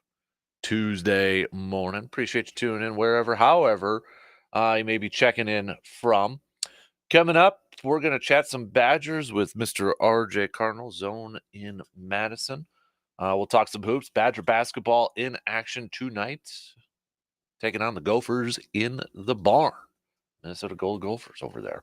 Badgers falling a couple spots in the latest polls, down to 13 right now. So, but we'll talk all things Badgers, including hockey. Yeah, with Mr. RJ coming up in about 20 minutes. Also, we'll get back to some more texts coming up here. Your texts. Send those puppies on over. We got a couple polls up on Twitter. Two of them. First, we begin our self-scouting on the Packers today. Let's start with the coaching, since that's the biggest talking point. Do you think Joe Barry will be back? 60% of you saying yes, you think he will. The one we just put up maybe about a minute ago. Do you think you will see the NBA single game scoring record, Wilt Chamberlain's 100-point game, broke? Do you think somebody will break it during your lifetime? 50-50 right now. You can go vote for them on the X/Twitter, whatever the heck you're calling it these days. Just go check it out at DANKASPER. All right. We got a What's Your Beef here from Elliot. It looks like Elliot saying, morning, DK. My beef is the whole Sports Illustrated debacle. Sports Illustrated used to be something that I looked forward to getting in the mail all the time as a kid. It has gone down over the years. And last week's news about staff being let go, I think is what you're trying to say there. Staff being let go and the just downright fall of Sports Illustrated over the years has been extremely disappointing to see. It's sad, but also frustrates me. Oh, man, I'm sure a lot of people share your sentiments too, Elliot. I, for one, I remember as a kid getting Sports Illustrated. I would always go to my grandma's house. But I've still got Sports Illustrated from when I was a kid. I can still picture the cover I got of Tiger when he won his first Masters. In fact, that one came with it's still on there. Like sometimes in those you get like a paper cover of an advertisement or something like that. Like I think it was golf clubs, like if you wanted to buy golf clubs, but then you turn the page and then it's like Tiger on there. It's in really great condition. I've got that. I think I've got some Bulls ones with Jordan. I've got I got a lot of Favre ones over there. Mid-90s Packers. I remember a couple. One with Favre and Holmgren, like eating breakfast or something. Another one was a Super Bowl prediction. On the cover was Robert Brooks, Favre, and White. And then you folded out the cover. It was the Chiefs, Marcus Allen, Neil Smith, and was it Steve Bono, I think, on there. That was their Super Bowl prediction that year. And then I've gotten, even after I was a kid and an adult, when your favorite teams are on the cover, I would always get them. So I got like when the Bucks won the championship, I picked one up. 2011, the Brewers were on there. It was Nyjer Morgan, Prince Fielder, and Ryan Braun. I got that cover. Obviously, Super Bowl 45, got that cover. Desmond Howard, of course. Super Bowl 31's on there. So I got a trunk full of some old Sports Illustrateds out there. Some in better shape than others, but yeah, Sports Illustrated, Sporting News. I used to get that as a kid too. Those were the two I would get in the mail. I still have some Sporting News back in the day. I think I got one with Joe Montana on there when he called it a career. Or was it when he left the 49ers? I can't remember. I got one with Reggie White, Sporting News on there. I think it was when was it when his church or when those churches started to burn down? I think it's that cover. I think that was Sporting News. But yeah, I've got a few of those too. But man, I miss the storytelling. I miss like the features storytelling of teams, players, coaches, and all that. Like that's what I miss the most when it comes to like sports media. Once in a while, you have a great one on the mothership. ESPN, they'll do a deep dive. They'll have those long form reads. Once in a while, you get those, and then like the 30 for 30s, and that's probably why I like those, because I'm a big documentary nerd, sports history nerd. So I always like those. But yeah, I don't know what it's gonna be, how it's gonna turn out, and all that. But oh yeah, definitely gave me some nostalgia feels back in the day, thinking about all those Sports Illustrated covers. Anybody still got some of those covers? Some keep those Sports Illustrateds? You still got them in your house? Still got them displayed? I remember when Favre called it a retirement. Called his retirement '08. I was in college. Was it my senior year? It was my fourth year. Fourth year senior. Or I graduated as a fifth year senior. It was my fourth year in college. And, when Sports Illustrated did the covers, I remember the bookstore, Books A Million, I gotta get them. I want to get them, and they were gonna go fast. I remember they had a sign on there, max 2 per person. It was nuts. And now people can't get rid of them. You probably can find a bunch on like Facebook Marketplace or something like that. But yeah, I still got all those. Still got them in a trunk. But thought about getting some of them framed. I just don't know which ones. So, good beef. I like that one. Appreciate that, Elliot. Rest of you can keep those coming. Okay, send those puppies on over. We got a couple other texts. This one is from Chris. Chris says, I do think Matt LaFleur is going to end up bringing back Joe Barry for the season. I don't agree with it, but I feel like he's going to give him one more shot. It is definitely a big risk for Matt, because if they start off slow again or they have issues again, it's nobody to blame but himself. Another texter here saying, I don't think Matt LaFleur is going to bring back Joe Barry. I think over the last couple of years, going through the inconsistencies of this defense, enough has to be enough. And I think he makes the move to bring in a fresh new mind. Another texter, this one's from Travis. Travis is saying that I don't think Matt LaFleur will bring back Joe Barry. I know they played a little bit better down the stretch here, but there's no way he can't look at the bad parts of the season and think, I got to get me some more of that for next year. Okay.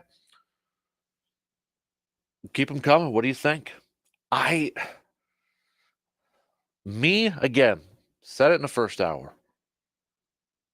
I would make a move. I'm teetering on whether I think he actually will make a move. And that's a change. I thought it was a foregone conclusion at the end of the regular season with a few weeks left. Somewhere between that Giants, Tampa, and Carolina stretch, I thought it was done. It was signed, sealed, delivered. It's going to finish out the year, and they were going to make a move. And then Green Bay went and made the postseason, made a little bit of a run there. And now I'm kind of backing off on that a little bit. I kind of am. I'm teetering towards, I think he's back, and I don't agree with it. I don't agree with it right now. We'll see in the coming days here, because I think, well, first of all, if you're going to make a move, to switch it up, I think you owe it to that coach, in this case Joe Barry, but also your team, to do it fairly quick. Give him an opportunity maybe to catch on with another staff, maybe as a position coach or such, but also for your team, for your organization, to have a wider pool of candidates. Because as soon as these teams start to hire their head coaches, that candidate pool is going to get a little bit lower. It's going to be fewer. You got teams now hiring defensive coordinators. That pool is going to get a little bit smaller. The quality of the candidates maybe get a little bit smaller. So I feel like if you're leaning towards that way, it's best for both parties to make a fairly quick decision at that point. I feel like if we don't hear anything this week, I feel like he's staying. that Barry will be back. If we don't hear anything, I think he'll be back. So, do the players like or dislike Joe Barry? Players have always come out and supported him. I know we mentioned that in the last hour. We've mentioned that a few times. Players have always come out and supported Joe Barry. So, yeah, they've been out there quite a bit talking about that. So, hoops wise, quick update. A lot of you say no, you're not going to see that 100-point performance or 100-point game. That record being broken. You had the Bucks picking up the win last night, triple double for Giannis. Chris Middleton moving up to third in the all-time points leader, franchise leader for the Milwaukee Bucks. Just has to catch Giannis and now Curry. But Giannis, 31 points, 17 boards. It's also 3 steals and a couple blocks on there. Not a lot of bench play last night for the Bucks. You just had Bobby Portis and Andre Jackson Jr. getting over 20 minutes. Jay Crowder just played 12, and then you had Pat playing 9 there. But other than that, that was just it for your bench players. Bucks rolling with their starters, every starter in double-figure scoring last night here. But they've got the off day today before they get ready for the Cleveland Cavaliers. Before we take a look at some Badger chat here, we're inching closer and closer to the trade deadline for the Milwaukee Bucks, and maybe getting a little bit more of some rumors. There's a rumor that that the Bucks are, quote, very aggressive on the trade deadline. Chris Haynes, NBA analyst, on the latest edition of the Uncut podcast. And Chris Haynes, he's one of the more in the know NBA reporters out there. But he said that the Bucks and general manager John Horst are currently being, quote, very aggressive in surveying the market. The biggest name that they discuss is Dejounte Murray, who Haynes connected to Milwaukee just this last Friday. Murray is with Atlanta, and Chris Haynes reiterated that Atlanta wants at least 2 first-round picks, and adds that they also seek a quality player in return for the guard for Murray over there. Haynes states that the two sides have not exchanged offers, but Milwaukee has reached out and expressed interest. Now, Mark Stein believes that even the Bucks could facilitate some picks heading to the Hawks. The only way that Horst could land Murray would probably mean Bobby Portis in the outgoing package. Huh. All right. So Murray, the big name being attached potentially with the Bucks, according to the rumor mill out there. Haynes also suggests Alex Caruso, Chicago Bulls over there,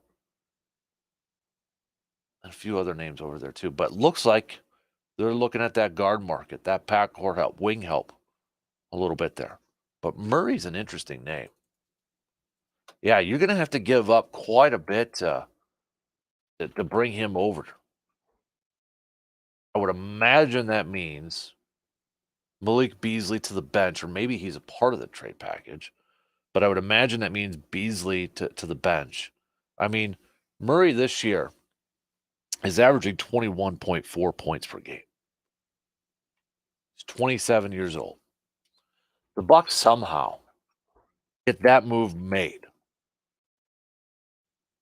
If they somehow get that move made. Now, he is where's his current contract here? I think he's signed a where's his contract? I'm trying to figure out his contract details up here. Anyways, but this year he's got a base salary of $17.7 million. Ooh, so he is under contract here for a couple more years. He's got a player option in 2027. And then he's an unrestricted free agent in 2028. So it necessarily wouldn't be a one and done. But how are they going to fit all that money, that moolah, into that thing? I mean, you've got money invested in Brook. You've got money invested in Giannis, Dame,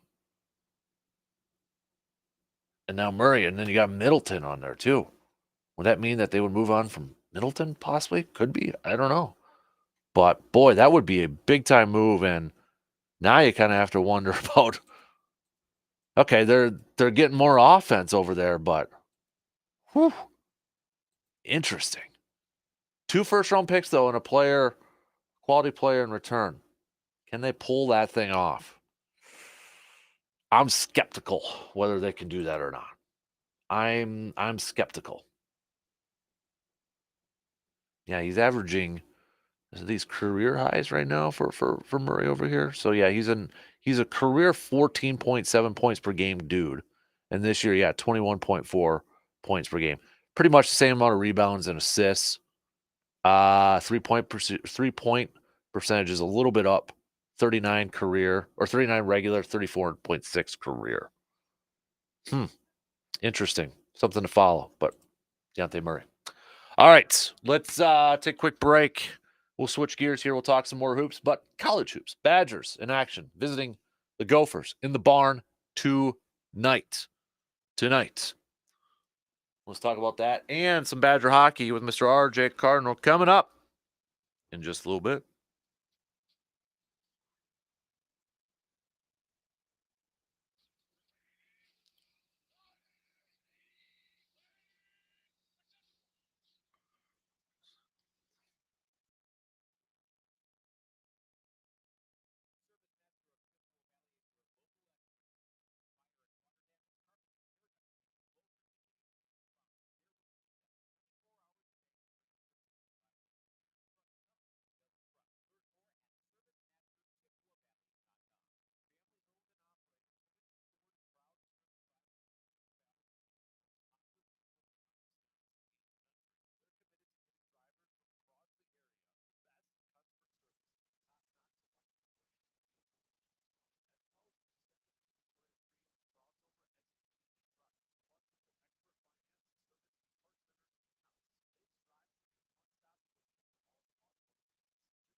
of North and South Dakota. We are here for our hometowns. And together, we can make a difference. Take on your legacy. Visit NationalGuard.com to find out more. Sponsored by the Wisconsin Army National Guard. Aired by the Wisconsin Broadcasters Association and this station.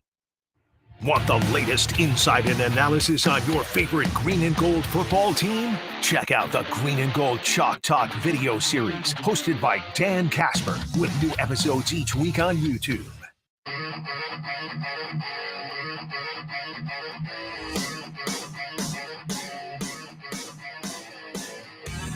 Last call for your beefs. The Rays Place. What's your beef Tuesday? Text them on over to that Shoe Doctors bullpen line at 715-830-1912. Best one's going to win a free hot beef or a hot ham sandwich from the iconic and legendary Rays Place. So send those on over. We will announce the winner right before the top of the hour. Moving on to some Badger chat here. Badgers taking on the Gophers, heading to the barn tonight. 13th ranked Badger men's basketball team. Dropping a couple spots in the latest polls here. Let's bring in our Badger analyst, Mr. R.J. Cardinal. R.J., have you ever been in the barn to watch a game? No, I've been past it. That and Mariucci Arena, so two kind of iconic places within college sports I've never been to. Yeah. It's got that completely different feel with the kind of field house look, and then that raised court. So right, exactly. Yeah, I think it'd be one to eventually make my way to taking a game there, but haven't had the opportunity yet. Gotcha. So, Badgers coming into this, the spread right now it's only 3.5. Do you think that's a little low for the Badgers visiting Minnesota tonight? Well, I mean, the Gophers are playing well this year, both offensively and defensively. These two teams, I mean, are at least offensive, like production-wise, scores and things like that are pretty close to one another. It's a game where it can end up being like a 10-point game, or I think it could be a close game, and I think that spread probably more along the lines of what is there because of what we saw on the trip to Penn State, rather than playing at home where they have been able to kind of be more the aggressor and like outside of Tennessee, pretty much dominate teams. So I think that one's more of a road 3.5. They opened at 4.5. So, it's gone down. So people are liking Minnesota, apparently. Yeah, apparently. I mean, this college basketball season so far, RJ, has kind of been, and maybe in the last couple of weeks with all the upsets and just kind of craziness there. UConn, number 1, Purdue, North Carolina jumped up to number 3. They ended up defeating Wake Forest last night, even though they were down at the half there. But how would you describe the college basketball season for thus far? I mean, you got Kansas who dropped down 4 spots. Auburn moved up 5 spots. It's kind of been all over the place so far.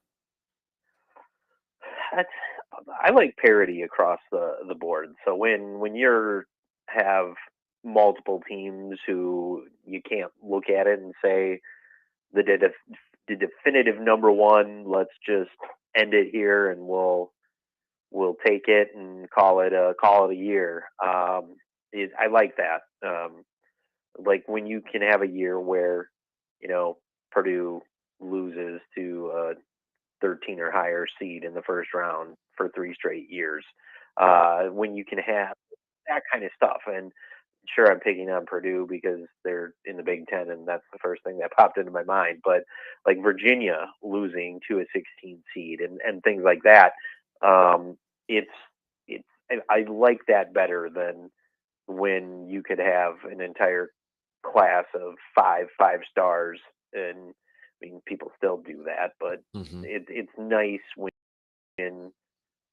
the wealth is spread around, and where people thought the schools would get richer as NIL has sunk in here. It seems it's actually creating parity because one team can't pay all these, or one school's collective can't pay all these kids to come and play for them.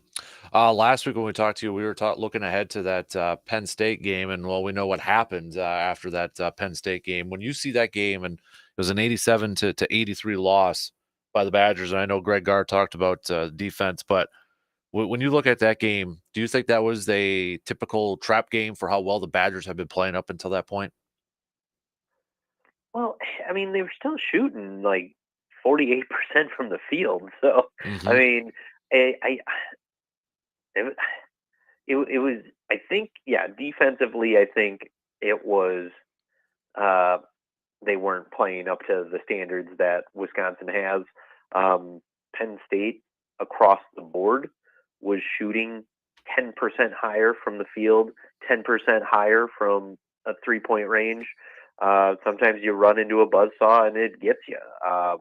Like, I don't know if that's all Wisconsin kind of poor defense on the night that led to that, but I mean, they were down 12-2 in the first 7 minutes of the game. So they did that to themselves. And I mean, you clawed yourself all the way back to be within 4 at half, and then it was an even game in the second half. So yeah, it was just a slow start really hurt them, and their defense really didn't seem to be able to get a stop when it needed one.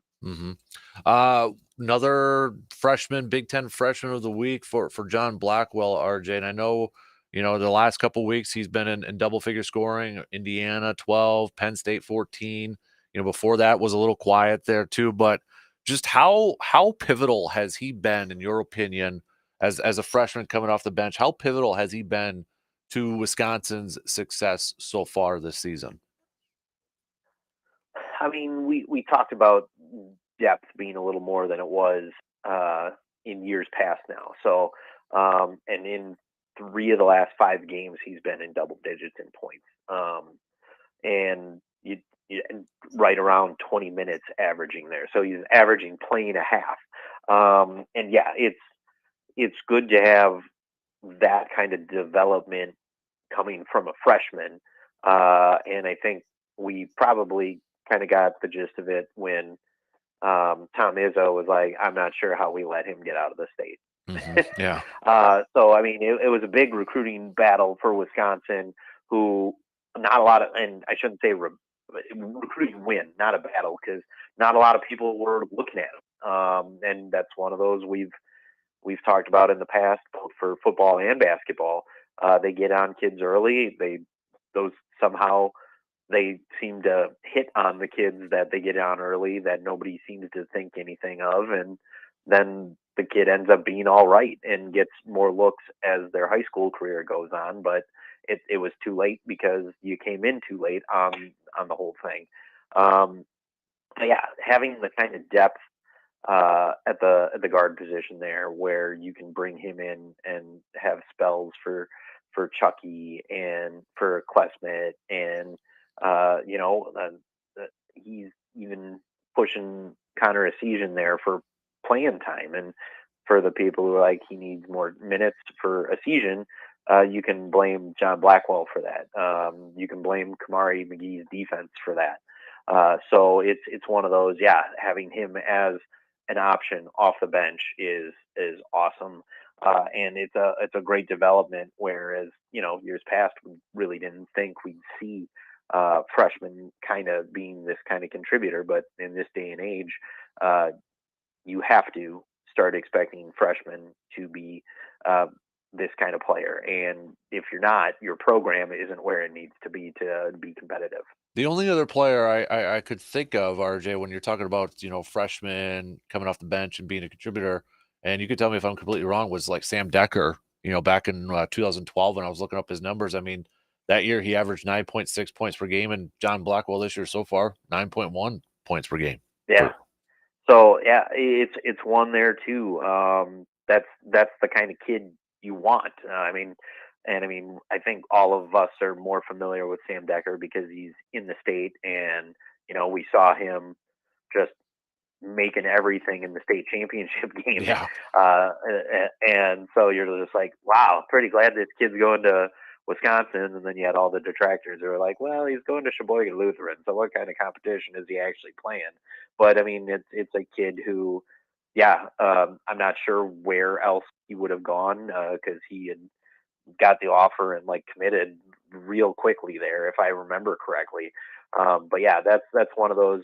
Those are the kind of kids I think hopefully can start seeing that this Wisconsin team can put up points when it has the right players in it, but you're still going to have the teams in this state even who allow their kids not to feel the way they need to think they can go to Wisconsin and be successful on the next level. But there's teams out there who are among the national powerhouses, and there's a lot of guys who are currently staying for their COVID year or their extra year or whatever they got because they're not going to be going pro either, at least in the United States. And I mean, it happens all over the place, and it kind of sucks that the big thing that people recruit against Wisconsin is their style of play that is easy to say when you don't coach it and you don't see a year like this year where Wisconsin's averaging over 70 points a game and one of the higher rates of points per possession, at least. I think if it's still up there, but they were doing well in that category to start the year too. And judging by scores they're still putting up, I can't say that's not a good thing. And in the Penn State loss, they were averaging 1.2 points per possession. So I mean, if you're doing that and you're losing, at least your offense is kicking it into gear here. Right. Moving over to some hockey. Let's start with the men's side. They had off this past week, but you're looking at their upcoming schedule here, RJ. They got Michigan. They're going to Michigan this coming weekend. Wisconsin earlier this season defeated Michigan, swept them both games. And then after that, you got Minnesota in Madison. Notre Dame's also on there, Ohio State. So for number 3, I think in the latest, was it the latest rankings? Wisconsin's number 3 on there. But yep, had the week off and moved up, so that's always good. Yeah, no doubt. So, but kind of a tough stretch for Wisconsin as they get close to wrapping up their regular season, it looks like.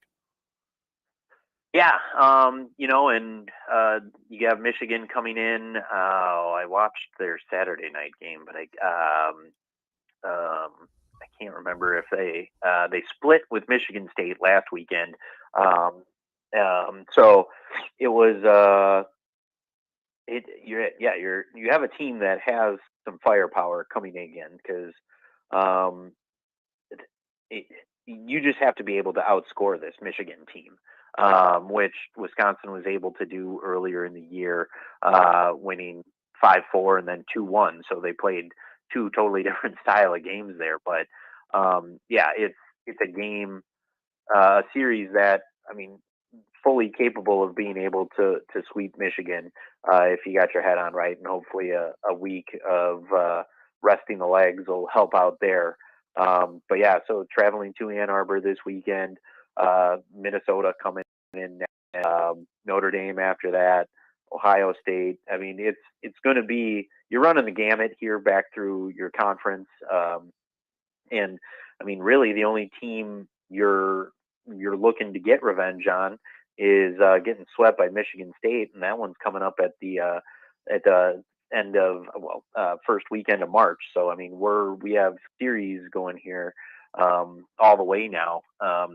So no more rest for the wicked, I guess. But you got 3 road series and 2 home series, and that the final series versus Michigan State's at home. So a lot of points to be had here for the Badgers if they want to push to get the number 1 seed in the Big Ten tournament and have a home series for the first time in a long time in the playoffs for the conference crown. So it's, I mean, all of them are important. I mean, heck, you swept everybody but Michigan State, if I'm trying to remember correctly here. Um, so yeah, it's you just got to pile up wins here, and on the road probably be a little tougher, but you've hung with Michigan and their speed before, and you've slowed them down. So it's definitely one we can go on the road. Hope for a split. Expect a sweep. Minnesota the same kind of way. I mean, earlier in the year, you dominate them 5-2, and then came back the next night and won 3-2. So it's series that are very winnable. We just have to hope that everything works out and you can keep the legs and hopefully injuries stay away and stay out of that penalty box. Absolutely. And then the men's side, or excuse me, the women's side. We were just talking about the men's and women's side, number 2 team in the country, going up Minnesota State. And I know in the latest ones, Minnesota State was outside the rankings, but they did receive some votes, and it is in Minnesota Duluth. They just beat Minnesota State. I'm getting my days mixed up over here. So they got Minnesota Duluth coming up here for the number 1 or number 2 Wisconsin team, and that's going to be a tough one too because Minnesota Duluth, RJ, is number 7, I believe, in the latest rankings over here too. So that'll be a tough matchup for this Badger women's team. Yeah, and you split with them in Madison in early December. So yeah, we were talking about coming back after the break, after splitting with Minnesota early in December as well, and then you come back and you've been dominant again in your 3 series back now here. So hopefully a little more confidence there, and you can head to Duluth and play well enough to. It's once again, WCHA is probably one of the better conferences for women's hockey.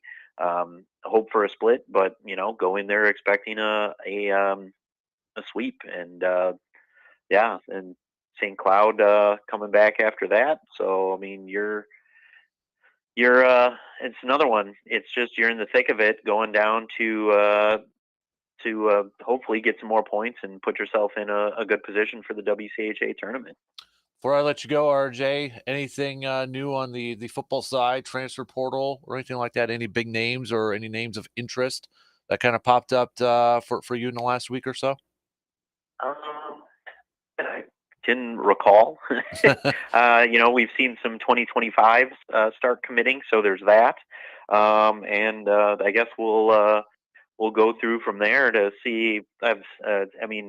With transfer portal and all that kind of stuff still kind of open for next season, it's a little odd to say. I haven't done really too much research on the 3 kids I've seen commit now for 2025. So the other big one is we're still looking for a DBs coach and hopefully somebody who can recruit as well as Colin Hischler could as he left for Alabama last week. Right, exactly.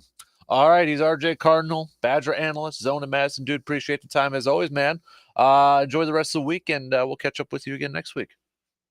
Sounds good. We will talk to you then. You got it. There you go. RJ joining us as usual every Tuesday. We'll take a quick break. We got some picks and predicts brought to you by the Elbow Room in Eau Claire. We'll get to those after these few words.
Time for some picks and predicts brought to you by the Elbow Room in Eau Claire. Looking for somewhere to catch the games on Sunday. Championship weekend. Championship Sunday, I should say. Head over to the Elbow Room right next to Banbury Place. Grab yourself some Man Cave lights. Watch the games over there. Let's do some picks. And don't forget, we got the championship picks now up in the Fan Cave at sportstalk1051.com. Brought to you by the Elbow Room over there. So make your picks over there. Check out the leaderboard. See how everything's playing out here. For the games for tonight, got a couple of NBA games, and we'll go with a couple of college games, including Badgers and Gophers on this thing. So let's start with the NBA. We got Nuggets at the Pacers. Nuggets favored 4.5. I'll go Nuggets, and I think they cover in that game. Let's go Jazz Pelicans. Jazz 522-22 versus the Pelicans 25-18. Pelicans 6.5. I'll go Pelicans, but I don't think they cover. How about Lakers Clippers? The Lakers are also sitting at 500, 22-22. Clippers 27-14, 18-4 at home. Clippers 9.5 point favorites. I'll go Clippers, but I don't think they cover. They do not win by 10 points.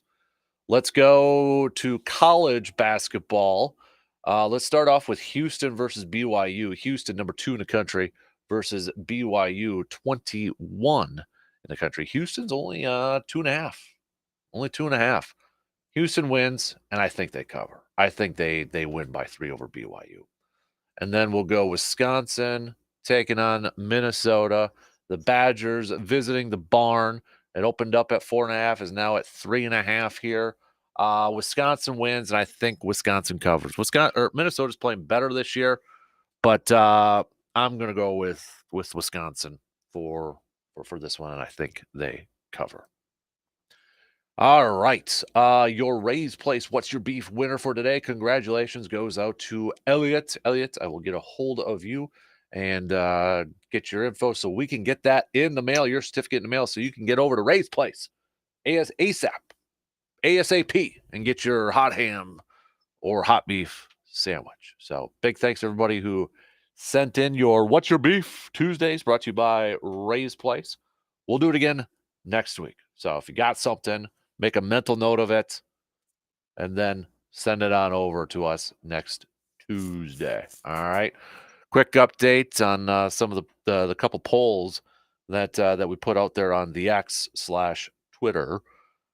First off, we asked, as we begin our self-scouting on the Packers, we started off with the coaching. Do you think, keyword think, Barry will be back? Not necessarily do you want him back or not, but do you think LaFleur will bring him back? 54% of you say yes, he will be back. The second poll question we put out there, do you think, with Karl Anthony Towns putting up 62 and Joel Embiid putting up 70 last night, last couple of years, we've seen a couple of 70-point performances. Dame time, Damian Lillard being one, Donovan Mitchell, Giannis had 60-some in December. Do you think you will see the NBA single game scoring record, Wilt's 100, broke in your lifetime? Do you think you will see that? 80% of you saying no, you will not see it. So there you have it. Well, we'll keep those polls up for the rest of the day. One, because I can't shut them off, and two, why not? Get you more time, and we'll see the final results maybe tomorrow over there. We'll continue our kind of self-scouting, the green and gold in the coming days here. We talked, so obviously when it comes to coaching, the primary focus for a lot of people is whether Joe Barry's going to be back or not. Offensively, the offensive staff, I hope they're all back, continue to grow with that, continue to build off that.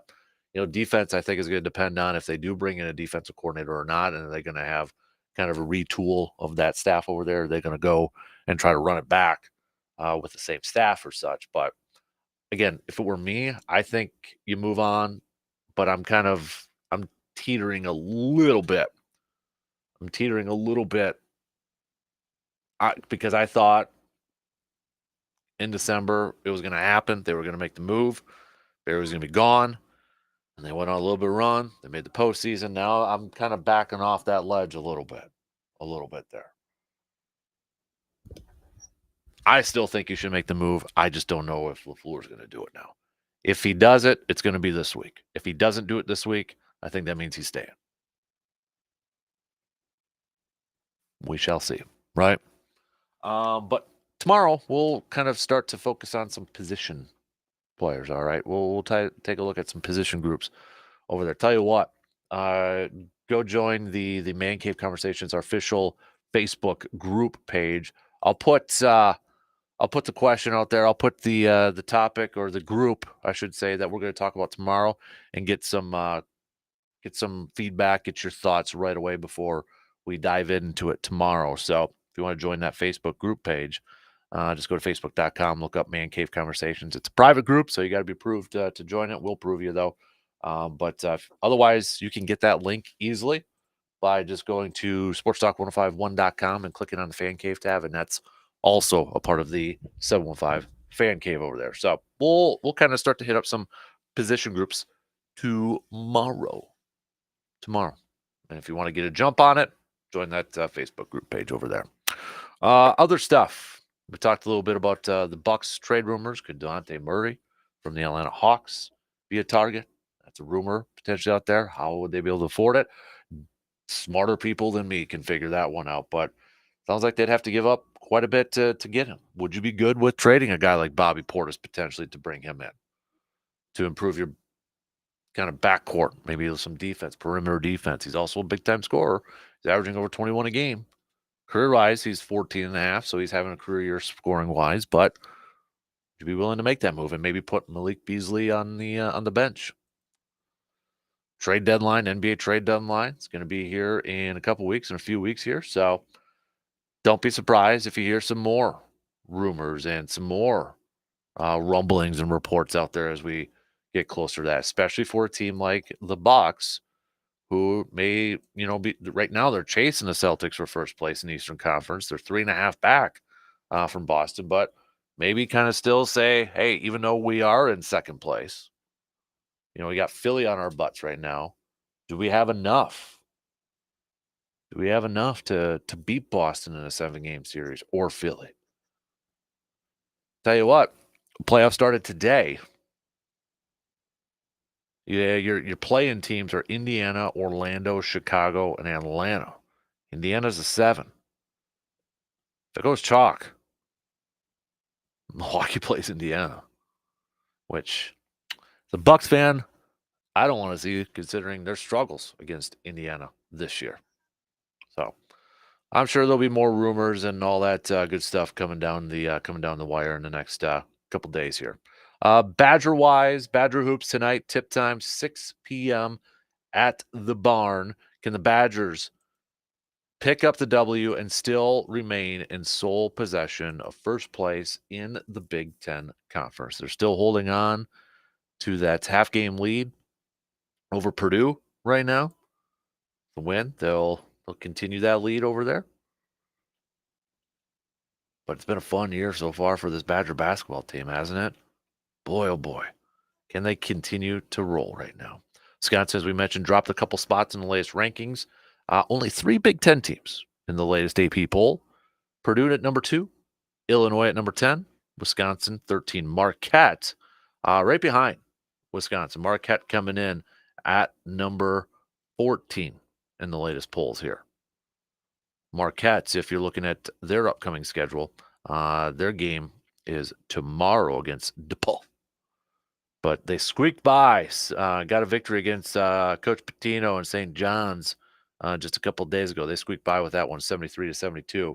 That was coming off of a win against Villanova, 87-74. All right, shot clock is going to cut me off here. So tomorrow, your homework assignment, kiddos.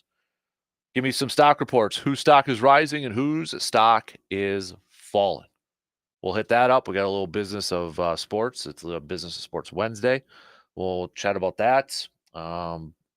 Continue our self-scouting series, taking a look at a position group for the Green Bay Packers after we touched on the coaches, but no beating around the bush. A lot of the focus is on the defensive coordinator position. So we'll continue that series coming up tomorrow. And don't forget to join that Facebook group page so you can get a heads up on the chats for our position group that we're going to hit up tomorrow morning. All right. Again, look up Man Cave Conversations. I'll post that up a little bit later on today. And don't forget to make your picks for championship weekend on our fan cave, sportstalk1051.com. Just click on the fan cave tab. You got Detroit going on, 49ers. How about the AFC? Ravens or Chiefs? You're picking your Super Bowl matchup with these picks. What do you got? DP and Adanitz, they're up next. Have yourself a fantastic rest of your Tuesday. Let's do it again. Let's meet up again tomorrow morning, just past 6. Talk to you then.